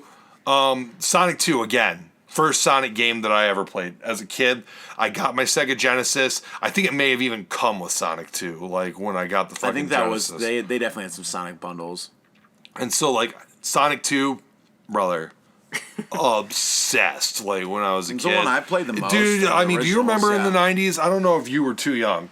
This is like a thing with like 90s kids. Like when Sonic came out, it was like, yo, fuck Mario, dude. Like, Sonic is fucking cool. He says dude, and he's like fast. super fast. Yeah. He's got spiky and shit. I was not a Nintendo, as we've talked about. I was not. Dude, he would have the cartoon, like Sonic cartoon. Where he had like his furry friends, and like Sonic would be like, what's up, dude? He was like, that's rad, man. Like, Sonic had two cartoons that were running at the same time. Yeah. Both voiced by Jaleel White. One of them is absolute garbage. That's Sonic the Hedgehog. Yeah. No. Are you talking about the dark? What's the one where like Robotnik? The dark one where Robotnik had taken over everything and Sonic. I think that one's just called Sonic. It's called Sonic Sat AM, but I think it was just called Sonic. The shitty one is The Adventures of Sonic the Hedgehog. That is the worst show I've ever seen. I love that show. It's fun to look back on now. But like if you watch that as a kid, I'm just like, this show sucks. But like the other one where he has like a fucking girlfriend and shit, like right, yeah, Sonic Saturday, yeah, with fucking. That's the real dark one. Yeah. That show ripped. I'd watch that shit. I had that shit on VHS. I was like, this show rules. Like, but The Adventures of Sonic the Hedgehog, that's the one with ends that with they Sonic would have, like, says with the PSAs. And Sonic's PSAs. like, he's like, if a guy comes up to you and he wants to touch you in your private parts, that's no good. And he's like, saying shit like that. So now when you look back on it, fucking like Adventures of Sonic the Hedgehog is probably the better show for adult viewing. Oh yeah, it's but so like good. as a kid. Like, Sonic Sat AM was, like, the shit. And Mario's shows always sucked. Oh, Mario shows always sucked, bad, and Zelda always sucked, like, as a show. But Sonic 2, dude, like, I just bring that up because, like, that's a game, even as, like, an adult, when I finally beat that on my Sega, like, greatest hits, and I play these games, and they have, like, save states now on these re-releases and shit. I don't use them on that. Like, I always want to play these, like, the authentic experience. So, like, I literally just went through Sonic 2 and was like, okay, I can't do this here. Okay, I need to take this route so I can get 100, like, I need to finish every level with 100 rings so I can get the extra guy. You know what I mean? Because I'm going to need it later down and everything. And just like, yeah, dude, Sonic 2, man. Great game. Sonic and Knuckles and Sonic 3 introduced save games, and I feel like that just made the shit, like... It took away that like aspect of like you really need to fucking figure out what the fuck's going on with this level. I played Sonic and Knuckles a lot at my friend Scott's house back in the day because we always played that, and I really like Knuckles. Like when they introduced Knuckles. Oh, dude, when Knuckles dropped, like, when I was a kid and Knuckles dropped, I was like, hold up, hold the fuck up. What? Whoa, this is the coolest fucking dude. He got fucking spikes on his fist. What the fuck? I will say Sonic has done even if the games at times obviously the quality's like been up and down for years, but they've done mostly down. They've done a good job of introducing cool characters as things went on. It's like, definitely if you're comparing Mario and Sonic, like Sonic was always like cooler. Like Mario's always like Mario is Mickey Mouse. He's very family friendly, safe. You're not gonna. Sonic is Walter White. I was gonna say Sonic is the Bugs Bunny, where it's a little more risque, a little more edgy, shit like that. Man, Bugs Bunny's still fucking like. Sonic is when Michael Jordan went into Space Jam. Right. Sonic is one of the Monstars. Yeah. He's the big tall. Knuckles one. is a monster. Yeah, man, just like Sonic 2. I mean, yours is what, Sonic Adventure 2? I love both the Sonic Adventure games. I struggle because I honestly almost put Sonic 2 as the oldest game on my list. Like I was like very close, but I love that like some of those 3D Sonics. Just a few of them. I know I haven't played all of them because they've released a lot of games over the years. But Sonic Adventure 1 and Sonic Adventure 2, I had such insanely strong memories playing those games. Like, I got Sonic Adventure 2 the day that it came out, and that was one of the first games that I ever got, like, day of. And I remember getting home, throwing it in for the first level, and being like... And those were also, at the time, this was, like, PS2 had only been out for a year. They'd kind of mastered what they were doing in Dreamcast, like, game graphic-wise. I remember putting this in, and I'm not really a graphics person, I don't care, but I was, like, playing this, I'm like... I was, as a kid. But this looked... Sonic Adventure 2, the first time you play it, because PS2 graphics at the time were like... They didn't really know fully what they were doing yet with PS2 yet, like that first year. I put in Sonic Adventure 2. When did Final Fantasy X come out? Almost 2 years into the cycle, I thought. But Keep talking. You look up PS2, I'll look up Final Fantasy X. That's Sonic Adventure 2 looked incredible. I remember playing that, I'm like, this game looks insane. Do you remember how good Sonic Adventure 2 even looked on GameCube? You probably played it on GameCube. I played it, I played the GameCube. But the game looks PS2 great. Came out in March 2000. I want to say Final Fantasy X was like 02 or 03. 2001. Oh, really? December 17th, 2001. Yeah, so the end, so it was this was after That's Sonic in North Adventure 2. America, July 19th, 2001 in Japan. Sonic Adventure 2 came, I think, summer 2001. It was like one of the last. Well, it was one of the for- last American releases for. It was Sonic's 10th anniversary. So I wanna PS2 say, must have with dropped, Sonic Adventure 2. and basically, I was already a Final Fantasy nerd by the time PS2 dropped.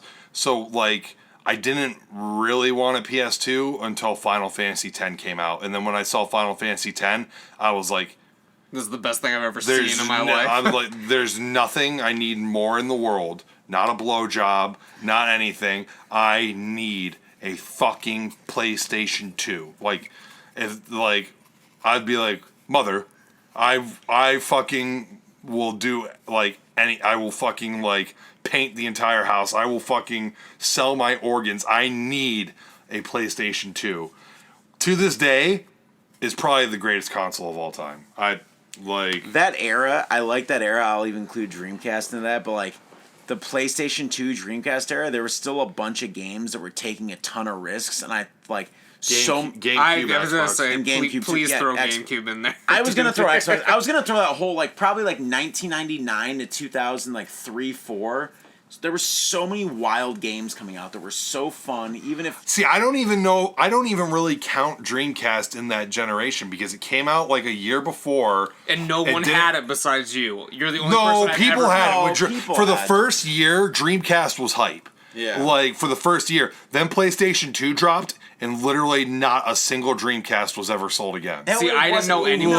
I didn't know anyone that had a PlayStation 2, Dreamcast at all. PlayStation 2's original lineup, it wasn't until Grand Theft Auto 3 came out. PlayStation 2's first year, I had a couple friends at PlayStation 2, and they were playing Tekken Tag Tournament, and it looked nowhere near as good as Listen, shut the fuck up. Tekken Tag Tournament is the fucking greatest fucking Tekken game of all time. And they were playing- Tekken Bowling, shut the fuck up. They were playing- That is the greatest thing ever. They were playing Midnight Club Racing too, which actually like Midnight Club, the original. You're literally naming, you're like, PS2's launch titles.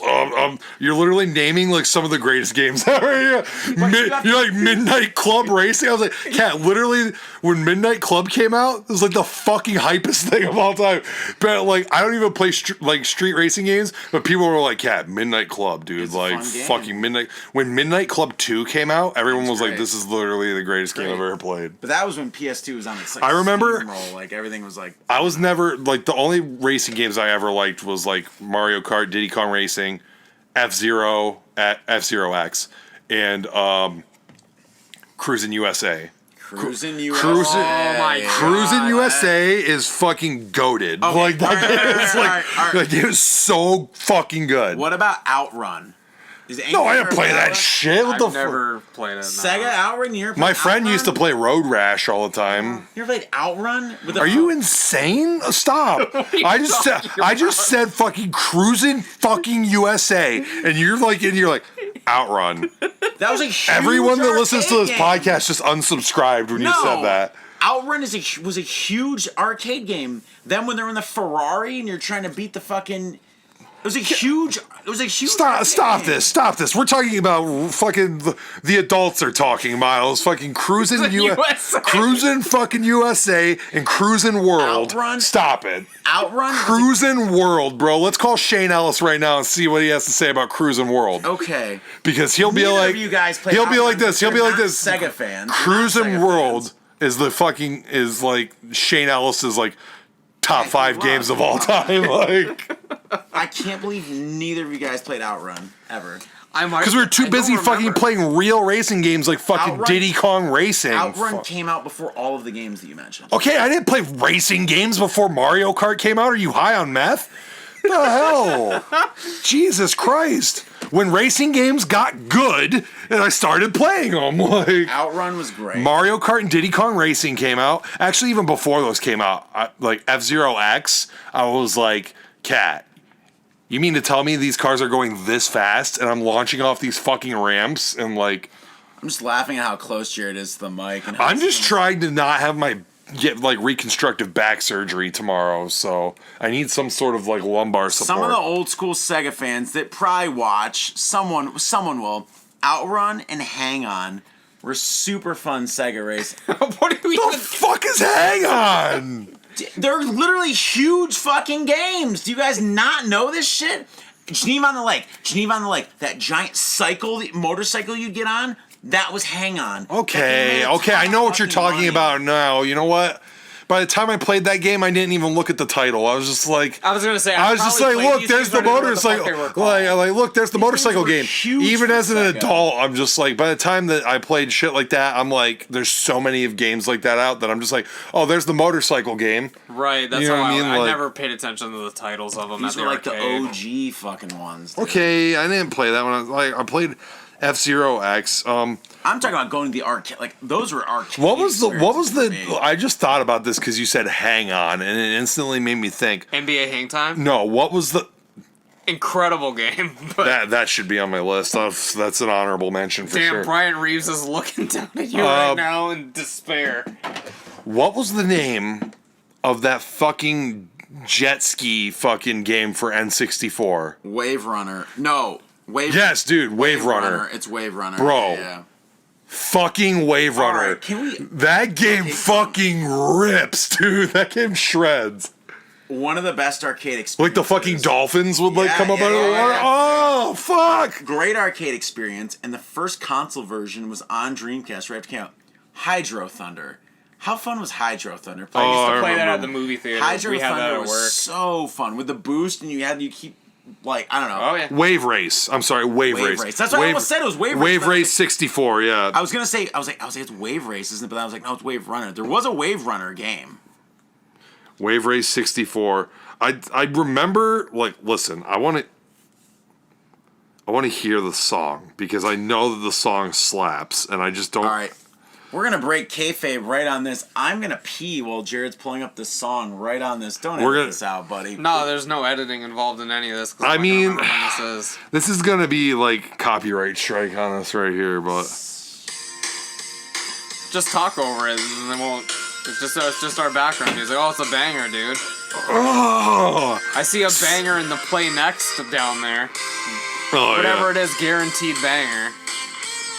Oh my god, 7-year-old me is literally rock hard right now. Like, right. I would seriously, like, Kat, when you were a kid and 3D games came out, like, 3D games would drop, and it was just like, Kat, I never cared about jet skis in my entire life. Wave Race 64, that's a bet. Like, I'm playing that every fucking day. The soundtrack rips. This game fucking rips. And I recognize the song, dude. Like, that just like chef's kiss right there. That just hits me right in the fucking nostalgia. Like, god damn. Where did we leave off? So we were to Sonic 2. How many more you got? Jesus Christ! So you want to start just busting through some of these? No, we don't have to bust through. But how many have we done? Is that like 5? All right. So we did Resident Evil 4, Final Fantasy 8, Way of the Samurai, Mega Man 3. Should we do a mega episode? Sonic 2. I'm back from pissing. All I heard was 7-year-old Jared's cock getting hard, and I was like, because you heard that Wave Race soundtrack? We were talking about literally made me direction. It literally made me feel like I was fucking 7 years old again, and just being like, this is the greatest music I've ever heard in my life, and this is the greatest game I've ever played. Wave Race 64 is not the greatest game I ever played, but when I first got an N64, and like the only 2 games out were like seriously Mario 64 and Wave Race. That game was big. Like I remember, you would rent I would just rent Wave Race all the fucking time, and that soundtrack just went in, and you would hit the ramps, and your dude would like take one hand off the handlebars, and just be like, Cat, that game fucking rules. Any of those weird extreme sports or like kind of like niche. Cat, like SSX so Tricky. What the fuck? What the fuck? What was it like? Fucking Dave Mirra BMX or whatever. Dave Mirra 2 was so good. The soundtrack was insane good. Stop. And like we said, we talked in the other episode, just like any skateboarding game, like Grind Session, underappreciated, literally like every bit as good as Tony Hawk. The game that you guys have never played this game, but it was an early launch title. I think it was launch or like right after for Dreamcast. They had a snowboarding game called Rippin' Riders. That game, I've heard of it. I used to have people over my house, and we would just play Rippin' Riders for hours. Cat, it was so fucking Cool good. Boarders? Stop. Cat. Come on. Cool Boarders? Okay, this is how I'm gonna do this. So Cool Boarders was here. Cool Boarders was like the first snowboarding game, right? I'm pretty sure like the original Cool Boarders was probably the first snowboarding game. Maybe, I don't know. There's early PlayStation. There might be something super fucking old. Like then it was like There's something on like Sega Saturn or some shit. Like, it was like Rippin' Riders came out, and then SSX was announced. I got Rippin' Riders was the second Dreamcast game I ever got. The levels were insane. The music was good. I actually played that game so much that I actually destroyed the disc. The disc is destroyed. I saw it in exchange like 2 years ago, and I didn't buy it because it was like $45 because the games were rare. Like, you know what I mean? Like, and I like regret that still. I'm like, fuck, I need to get a copy of Rippin' Riders one day again. Right. That would be almost one of the ultimate nostalgia games for me because I played it so much as a kid, like early on. Like I was like 11 or 12. Played that. Me and my sister. That was the first game me and my sister ever played. It was Rippin' Riders together. It's a great game. Anyways, extreme sports games. I just realized how nostalgic my fucking list is because like I'm thinking of games right now. Like I guess I could put in like my top, but in like my honorable mentions, like Arkham City and shit like that. It's like the greatest superhero game I ever played. Skate 2, first game I ever platinumed, like still to this day. Jarrod still loves talking about that first that first platinum. Cat, listen. This is another game you can call Shane Ellis about. Listen.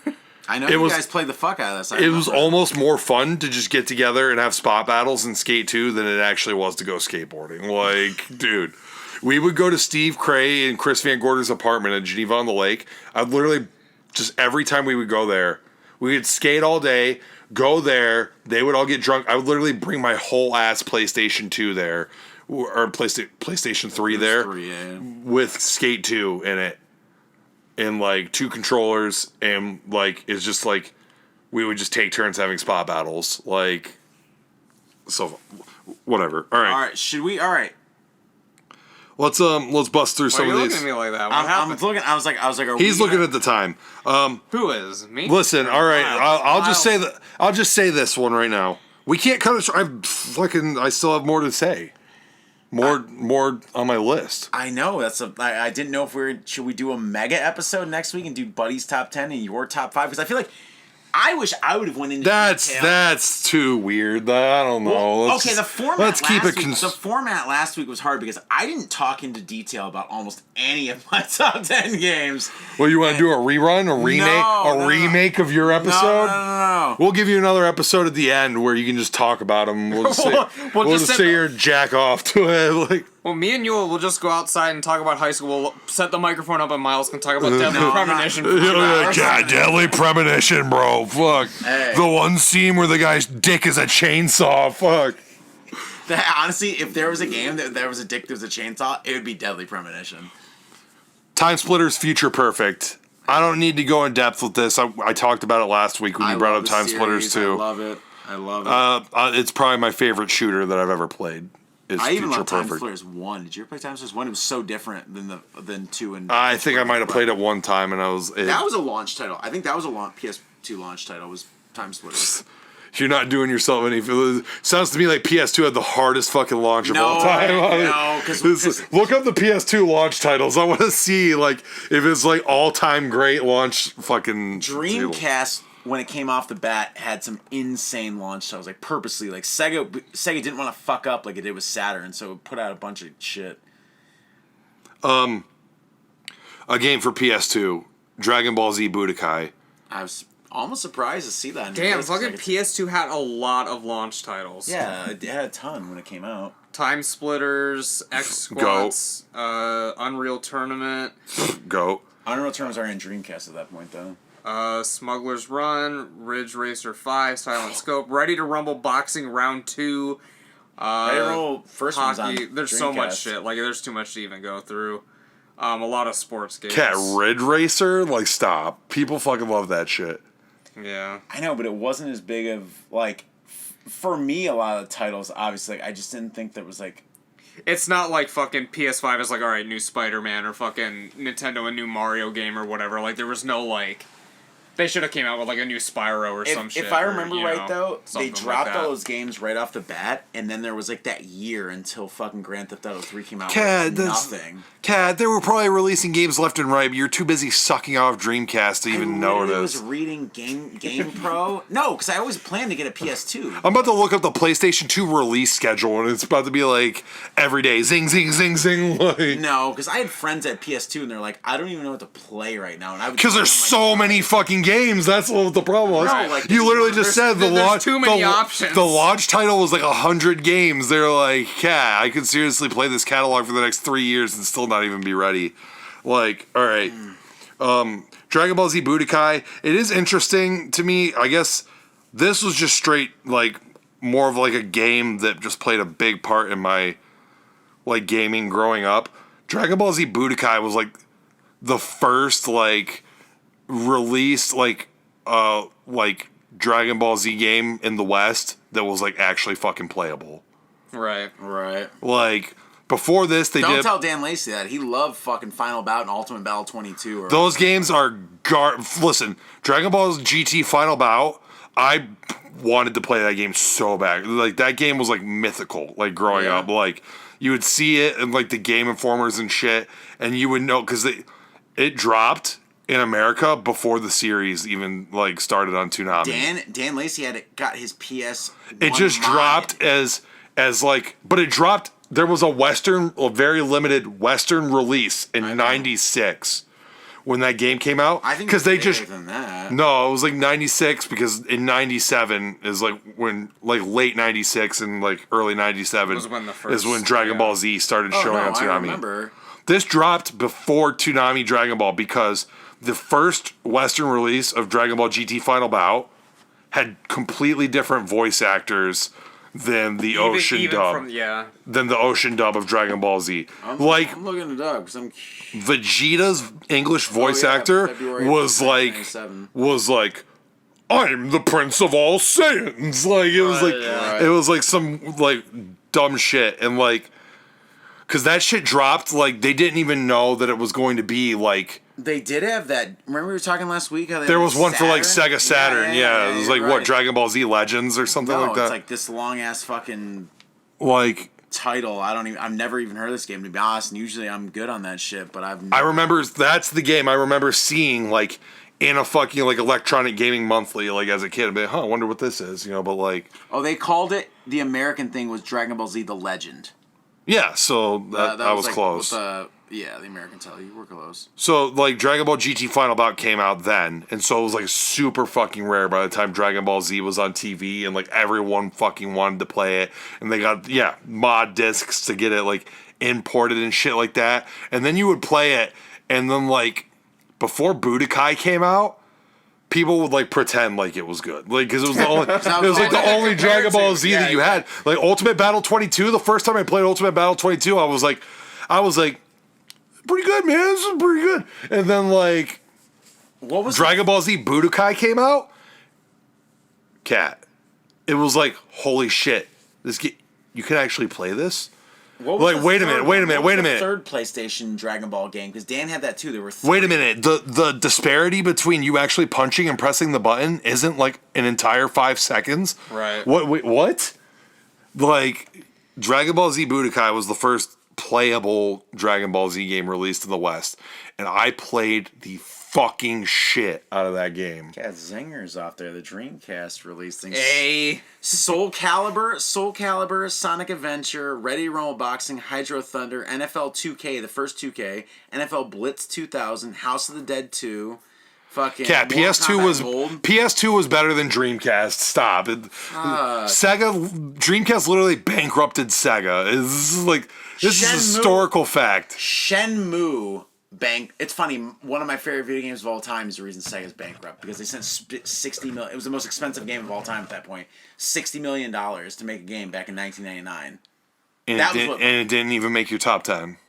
No, Shenmue did. It was it was number one. I thought it was number two. Yeah. I thought it was gonna be Shenmue 2, and I remember that. Shenmue 1's better than Shenmue. Dragon Ball Z Budokai, Mario Party 6. Incredible game. The only reason I picked 6 over any of the other ones is the one I've played the most. Just like the one we've played. And I think that it's the most well-rounded out of all the Mario parties. Like best maps, like best mini games. Like other Mario parties have like great mini games too, but like this is just like the fucking perfect like It also has games, two of the best, because I know you're not the biggest fan of the treetop map, but I think that's a very good standard map. But Egad's Garage is the ultimate fucking, like, I'm gonna kill my friends map. Like, when you get that Calamity launcher and like shoot like fucking 3 orbs onto the map, dude. Watch out for Waluigi Way when you got them all like right in a row. It's incredible. I don't know if it's my favorite Mario Party out of all of them, but I can like say like without a shadow of a doubt it is the best one on GameCube. Hyper Sniper. Yeah. But, bro, I used to fucking smack in Hyper Sniper. All right. This one was the next one was really tough for me. I had a really hard time picking between Super Mario Brothers 3 for NES or Mario 64.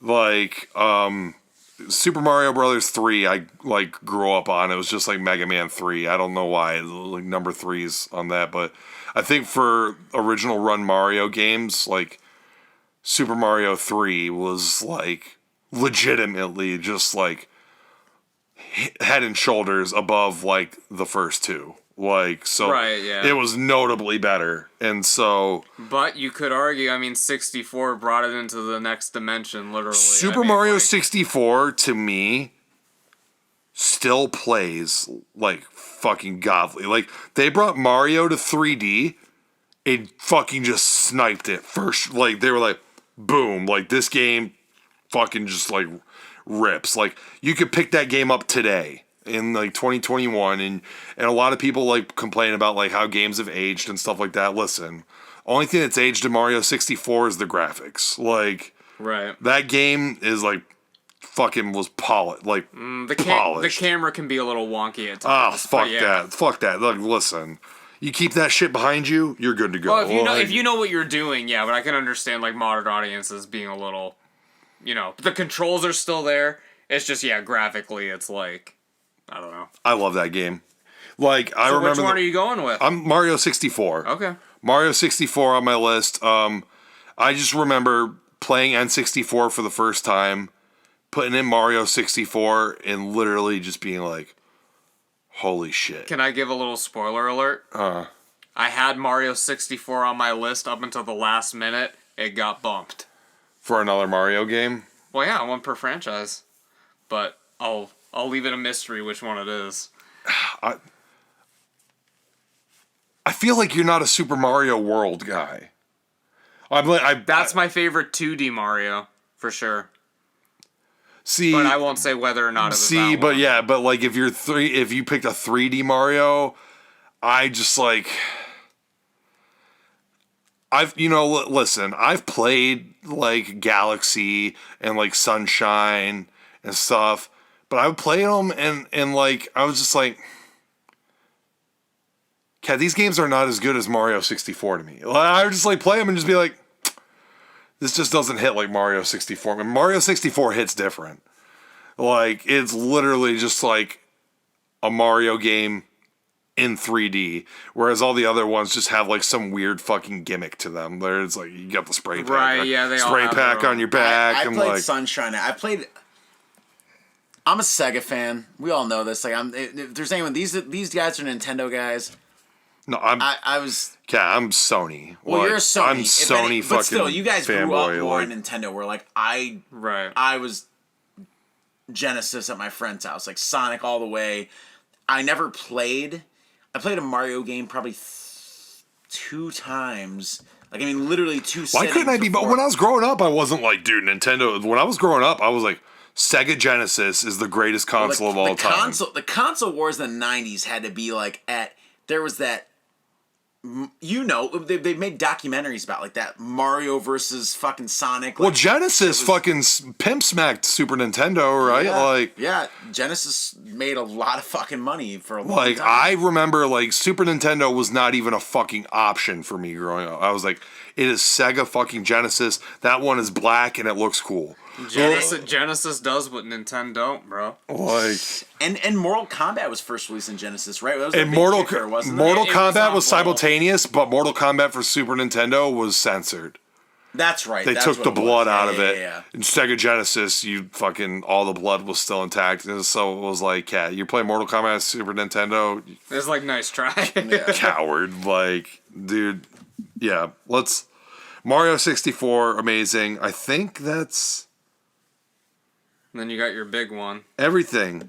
I have 2 honorable mentions. I obviously have a lot more honorable mentions, like the original Super Smash Brothers. But like Alundra, Oh yeah. I put on there just like, dude, super fucking good top down like puzzle like RPG kind of. Yeah. And I can't talk about my favorite games of all time without talking about Diablo 2.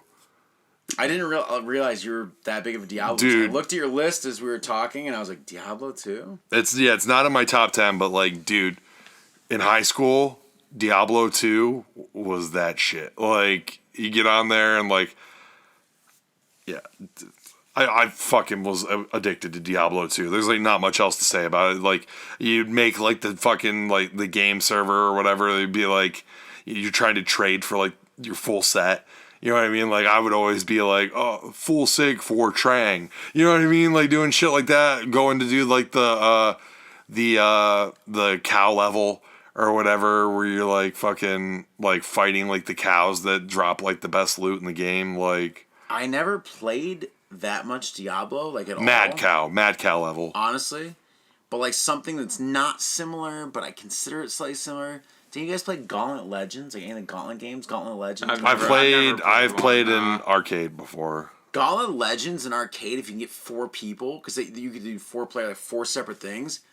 That was the fucking shit. Like I played a lot of Jordan Rutz. Like he had Gauntlet. All right, Cab, but I mean, I was fucking looting and shit, like doing raids, online raids and shit like that. And like me and Mark Washusen are like fighting over the computer every day because he lived with me for like a year. Right, I remember you talking about that. Yeah, so all right, number 1 all time, greatest game ever. I ain't gonna let anybody tell me otherwise. The greatest game of all fucking time is Legend of Zelda: Ocarina of Time for Nintendo 64. I listened to a podcast the other day that pissed me the fuck off because they were talking about Zelda. And they're like, I don't understand why people say Ocarina of Time's the greatest. It's not, bro. It's not. Like, have you played it lately? Yes, motherfucker, I have. And that game still plays like fucking God's gift to great. There's nothing, like, it plays like a modern Zelda. Like, you play a new Zelda game and all the fucking, the camera, the equipment, the everything plays exactly like Ocarina of Time to this day. It is still the framework for every new fucking Zelda game. Even Breath of the fucking Wild. Like, Breath of the Wild. I mean, yeah. Even Breath of the Wild, like, has, like, a different, like... It's a different vibe. It's a bigger scope. It's a different, but like... the elements are still there. Like, it's literally the basic framework of the mechanics of the game still are literally Ocarina of Time. And when you play Ocarina of Time, it's not like a thing where it's like... God, how did I play this as a kid? The fucking camera is so jarring. And no, dude, it is like... It's the same thing with Mario, like we just said. Like, going from the 2D to 3D, it's just like, how do we make this work? And, like, it was immediately, like, they did exactly what they were needed just to do. like, immediately. Boom, this is how it works. And, like, Cat, like, Ocarina of Time for me as a kid, like, dude, I was so obsessed with this game. I literally, like... making my own stories within the story. Like, I would just be going around and like fucking like basically making movies in my, like, I'm shooting a movie in my head with like the Zelda thing and like freaking like giving like all the NPCs like my own dialogue in my head. Right. And shit, you know what I mean? Like, Link is like fucking banging like fucking like Marin or whatever her name is and shit, and like just, dude, all this shit. And then like I've beaten this game like 8 fucking times, and like you remember the first time that you turned into an adult in Ocarina of Time? I was just like, Jesus Christ. I was just like, Cat, goated. Like, this game's go. And then you step outside. I was like, dude, I can't wait to be an adult in this game. Step outside and the whole world is fucked up. And I was just like, burned to the ground. I was like, damn. Yeah, being an adult sucks, dude. Fuck. It literally is like that moment where you're like, damn, being an adult really kind of sucks. But the fish get bigger. You can catch bigger fish when you're an adult. That's true, yeah. So, I mean, that's dope. Miles, have you played Ocarina of Time? You remember when GameCube did that, like... The collector's pack. With Zelda, yeah. Yeah. Because they didn't sell it individually. You had to get it with the GameCube. With the game. So, that was my first GameCube, and I was like, well, everyone talks about Ocarina of Time. I'll play it. I played through part of it. You're a joke. It's not... You're an absolute fucking cuck, a joke, a complete... You're not a real gamer. You've insulted everyone that's listening to this podcast. You've insulted me, okay? You're sitting here talking about fucking Hold On or fucking Outroad or whatever the fuck you're talking about, and you haven't even beaten Ocarina of fucking Time. Those games. A lot of people play this. And guess what? Everyone that's played them knows that Ocarina of Time is the greatest game ever. They're not even the same style of game. But look, everyone that's played those games is like, even the people that are listening to this podcast are like, yeah, I know what Miles was talking about, Outrun or whatever. Now they're hearing you say, yeah, I played like a couple levels of Ocarina. They're like, it's nice. Miles is a fucking joke. I was with him earlier, but he's a cuck bitch, and I hate him. We just like, this is why I've been on here, because we just like different shit. It's just those things. How this is like what is not to fucking like about Ocarina of Time? This is literally just like... all of my games... Ocarina of Time, I literally load that game up and it's like, I am game, hear me roar. Like, this is what video games are supposed to be. This is like the fucking like exploration, fucking dungeons, monsters, like fucking like all your equipment, like all the fucking... Oh my God. It could be just because I never had a 64. I've never owned a 64. It's just like it's the same thing on GameCube. I know, it's the same thing. Like when you kind of miss, like just being honest, you miss a game or you miss something, you go back to it and it just doesn't strike you like it struck other people. We've all had that. No, that doesn't apply to Zelda because listen, it doesn't apply to Zelda because, like I said earlier, Zelda games are still coming out to this day that are using the same exact fucking framework from Ocarina of Time. So say on that podcast I was listening to, they're like, no, the greatest Zelda game is Twilight Princess. Fuck off! It's literally Ocarina of Time, but just fucking edgy. Like, right? It's just edgy Ocarina of Time. Like, it's the same fucking game, just different levels. And like, guess what? Every time a Zelda game comes out, the same gameplay style still sells millions of fucking copies, and everyone still fucking plays it. And like, just on this last recent one, fucking Breath of the Wild came out, and people are saying that it might be the greatest game of all time. It doesn't take over Ocarina of Time for me, but like I see it in how they're fucking still doing this shit and still putting out games that to this day still using the same fucking system, and people are like, this game is like, I just played fucking Call of Duty fucking Black Ops yesterday, and then the new Zelda came out today and it plays exactly like Ocarina of Time and it still fucking rips to this day. Like, right. I respect the franchise. I respect everything. You guys have never played Deadly Premonition? No, Silent Hill. Silent Hill, I think, is one of the best storytelling. We like different things. This is why we do these fucking podcasts. No, shut the fuck up, because I know for a fact that I would like Silent Hill if I played it. I just haven't gotten around to playing it yet. I plan on playing it. I know for a fact that I'm gonna fucking like it. I might play Ocarina of Time before I die. You don't know. I mean, like I said, it just... Fuck, I mean, okay, I got one for you, all right? How about this? Here's the one that you'll like, okay? Even though it plays exactly like Ocarina, it's literally just Ocarina of Time, but like with, that's the thing about Zelda, like, gameplay mechanic-wise, it's been the exact same thing since Ocarina of Time, except for Skyward Sword, which is basically the same thing, except you have motion controls. Other than that, it's like same fucking like heads up display, same fucking system of you have the items that do certain things and you do the dungeons. It's fucking basically Ocarina of Time with motion controls. Okay, whatever.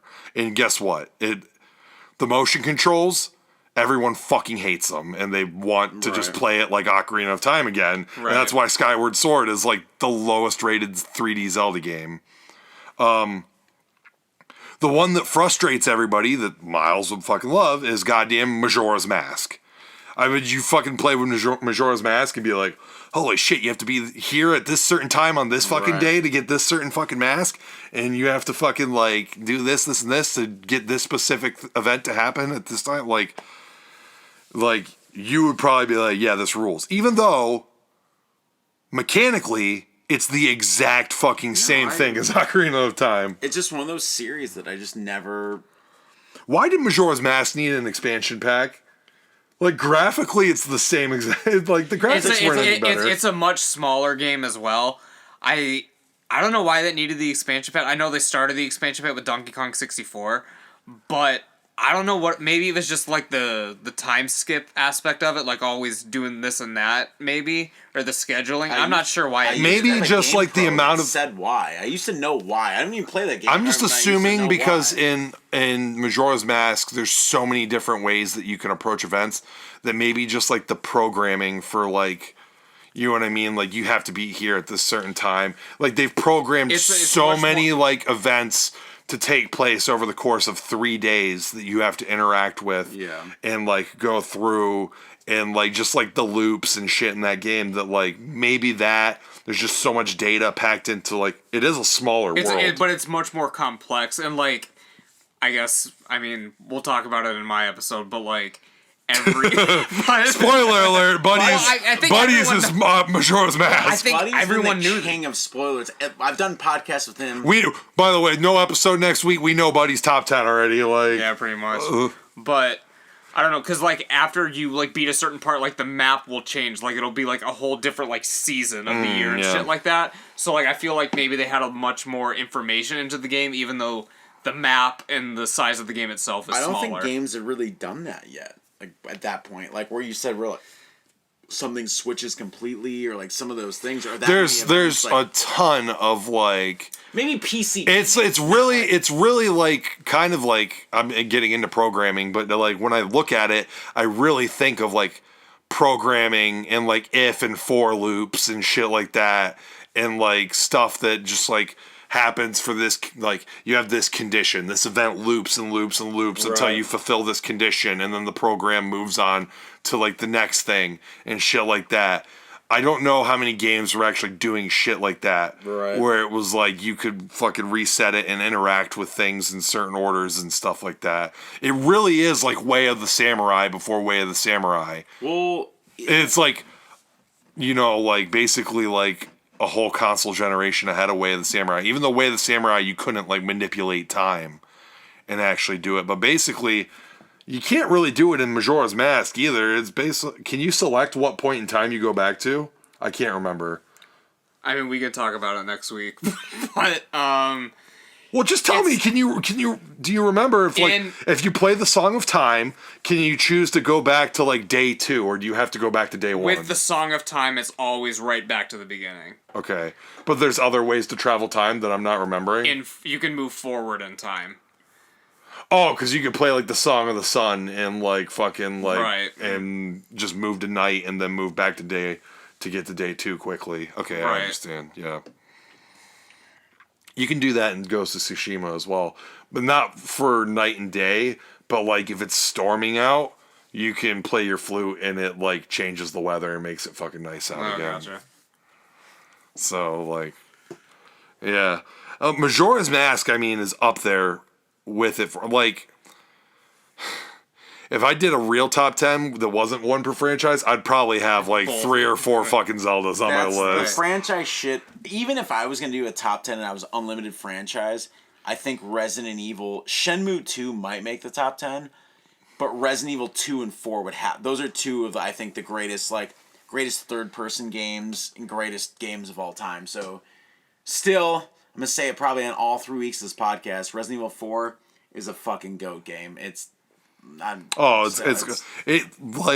Evil 4, and I'm not being ridiculous to say this, it literally changed how like video games were made.